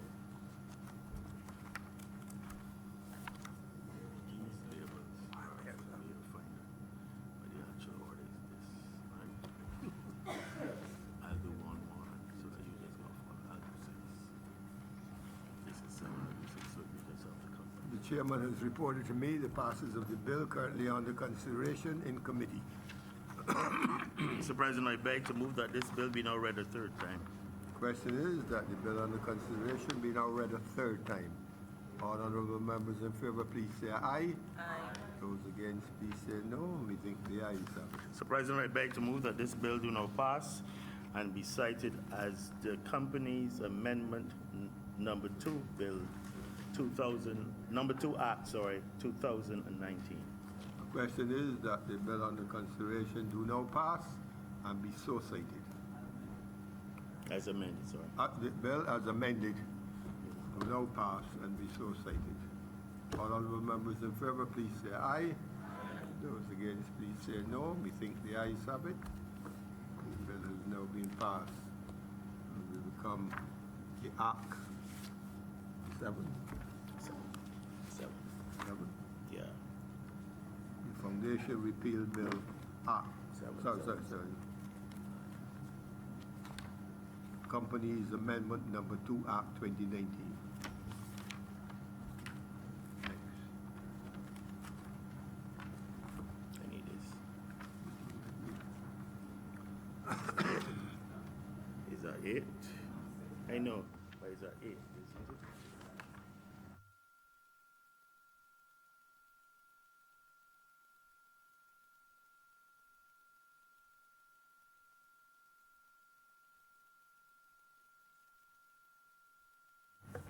Order number 6, sir.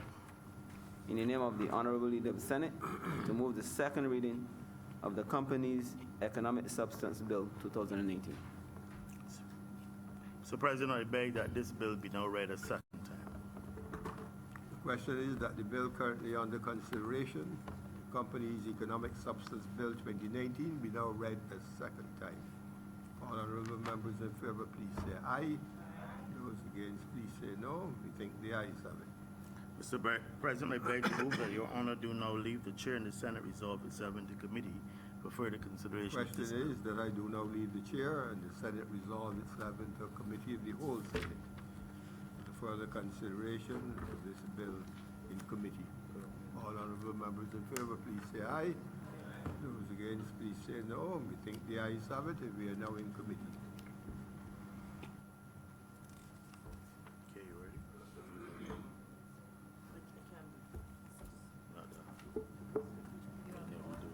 Economic substance.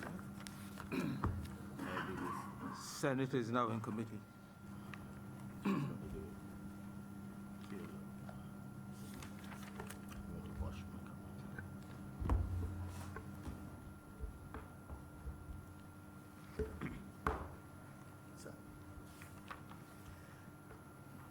Clauses 1 to 5. Mr. Chairman, I beg to move that clauses 1 to 5 stand part.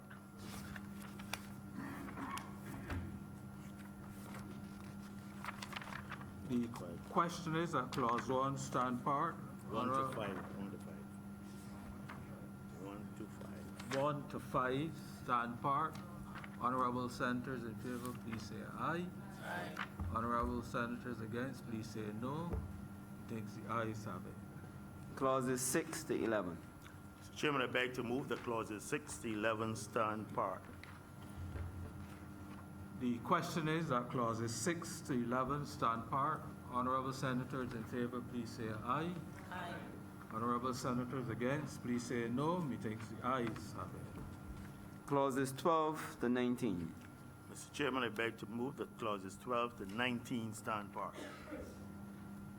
The question is that clauses 12 to 19 stand part. Honorable senators in favor, please say aye. Aye. Honorable senators against, please say no. Methinks the ayes have it.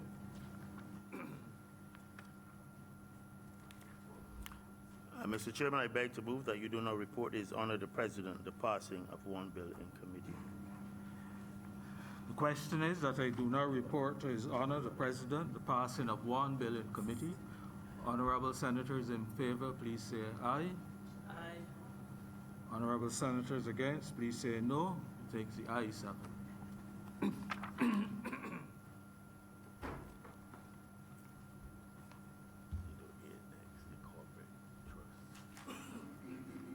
chairman has reported to me the passage of the bill currently under consideration in committee.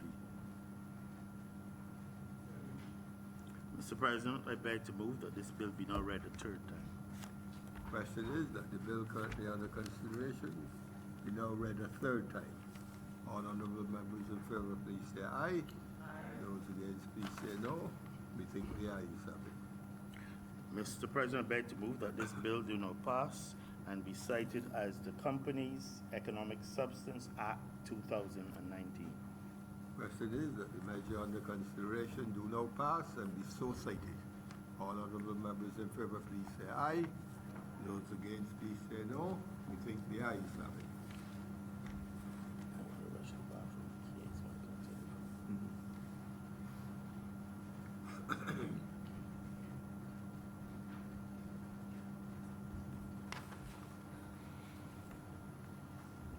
You have a list of those acts because they can't find them by file. You want to handicap. Soon finish, all right? Just 3 more after this. The church, and 6 and all. Ready? Ready? Let me.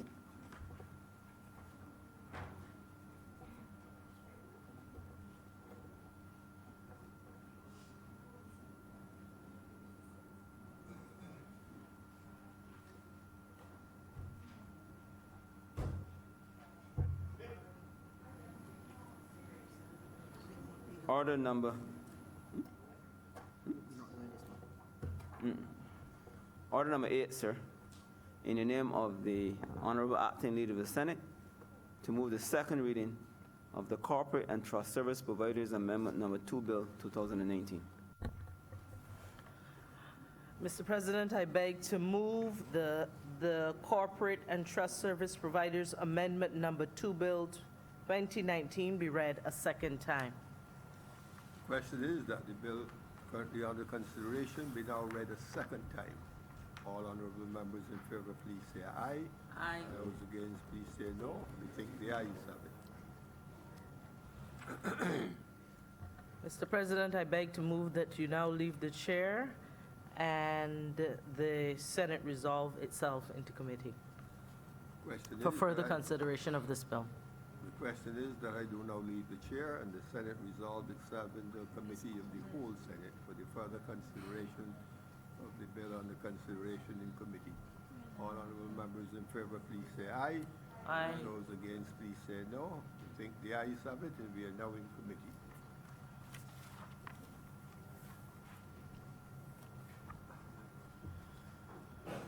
The Senate is in committee.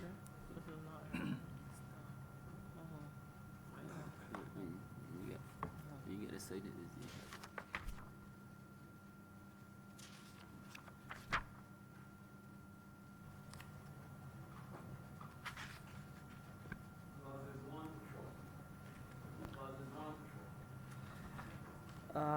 Mr. Chairman, I beg to move that clauses 1 to 4 stand part.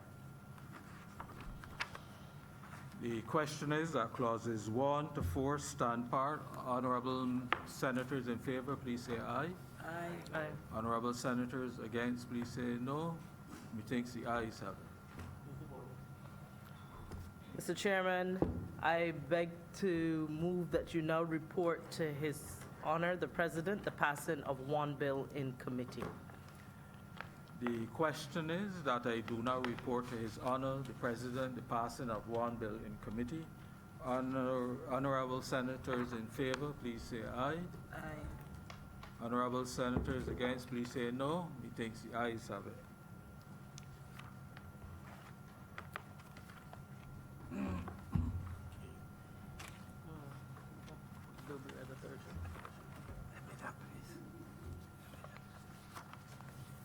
I'll hand it back to you. Yeah, because I still need it to read The chairman has reported to me the passage of the bill currently under consideration in committee. Mr. President, I beg to move that this bill be read a third time. Question is that the bill under consideration be now read a third time. All honorable members in favor, please say aye. Aye. Those against, please say no. We think the ayes have it. The bill is now being read a third time. Mr. President, I beg to move that this bill now pass and be cited as the Corporate and Trust Service Providers Amendment Number 2 Act 2019. Question is that the bill under consideration do now pass and be so cited. All honorable members in favor, please say aye.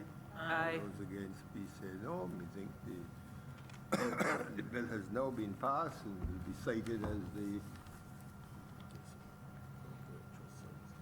Corporate and Trust Service Providers Amendment Act Number 2, 2019.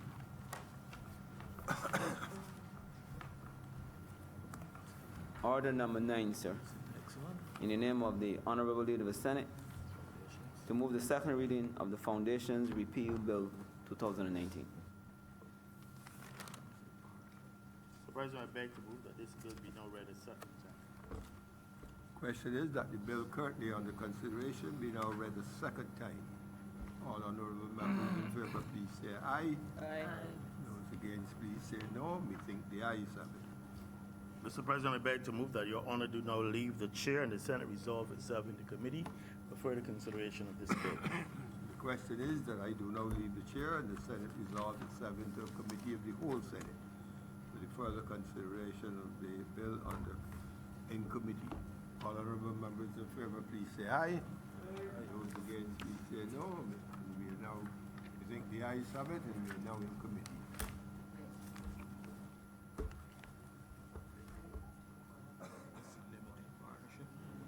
It is this one, foundations. Founded. Yeah. And then the limited partnership. That's number 7. Number 9, but 7 of your book. 7 of your. Senate is in committee. Clauses 1 and 2. Chairman, I beg to move the clauses 1 and 2 stand part. The question is that clauses 1 and 2 stand part. Honorable members in favor, please say aye. Aye. Honorable members against, please say no. Methinks the ayes have it. Mr. Chairman, I beg to move that you do not report to His Honor the President the passing of one bill in committee. The question is that I do now report to His Honor the President the passing of one bill in committee. Honorable members in favor, please say aye. Aye. Honorable members against, please say no. Methinks the ayes have it.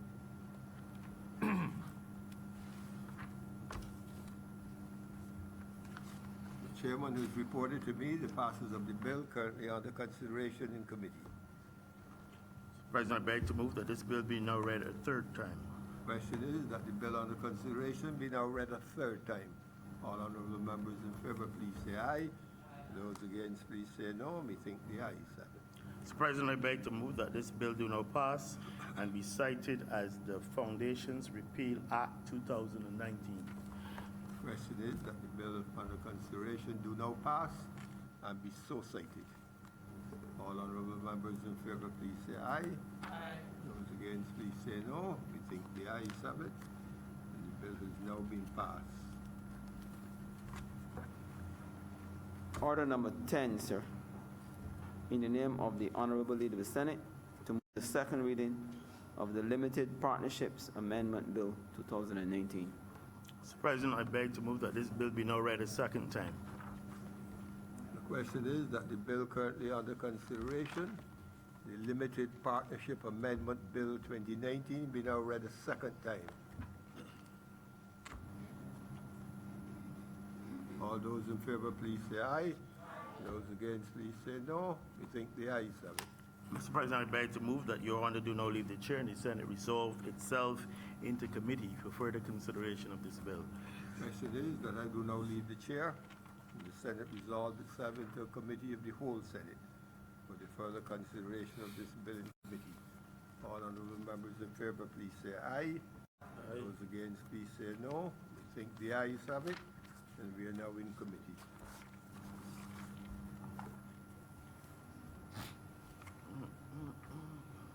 This is for number 11. Senate is in committee. Clauses 1 and 2. Mr. Chairman, I beg to move that clauses 1 and 2 stand part. The question is that clauses 1 and 2 stand part. Honorable members in favor, please say aye. Aye. Honorable members against, please say no. Methinks the ayes have it. Mr. Chairman, I beg to move that you do not report to His Honor the President the passing of the one bill in committee. The question is that I do now report to His Honor the President the passing of one bill in committee. Honorable members in favor, please say aye. Honorable members against, please say no. Methinks the ayes have it.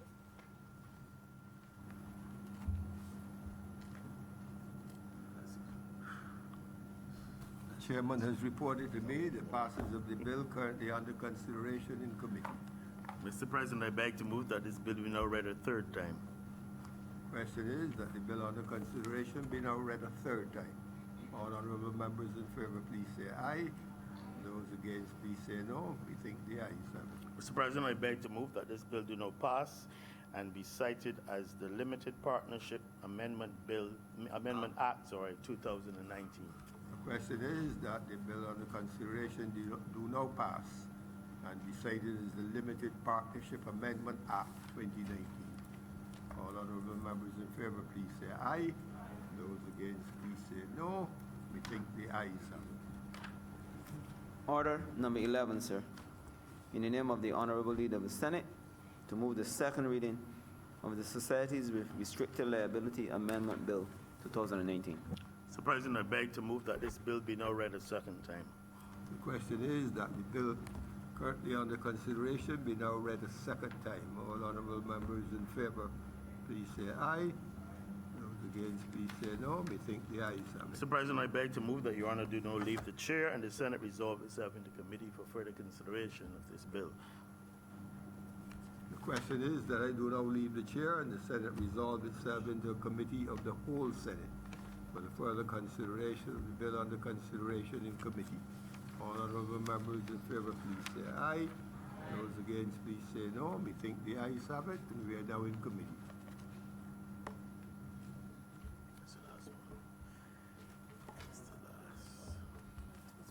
Senate is in committee.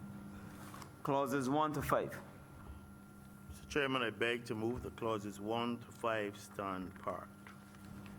The question is that clauses 1 to 5 stand part. Honorable members in favor, please say aye. Honorable members against, please say no. We think the ayes have it. Mr. Chairman, I beg to move that you do not report to His Honor the President the passing of one bill in committee. The question is that I do now report to His Honor the President the passing of one bill in committee. Honorable members in favor, please say aye. Honorable members against, please say no. Methinks the ayes have it.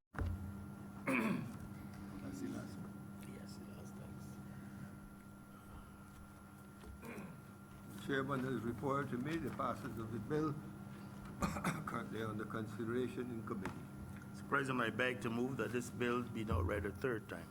The question is that the bill under consideration be now read a third time. All honorable members in favor, please say aye.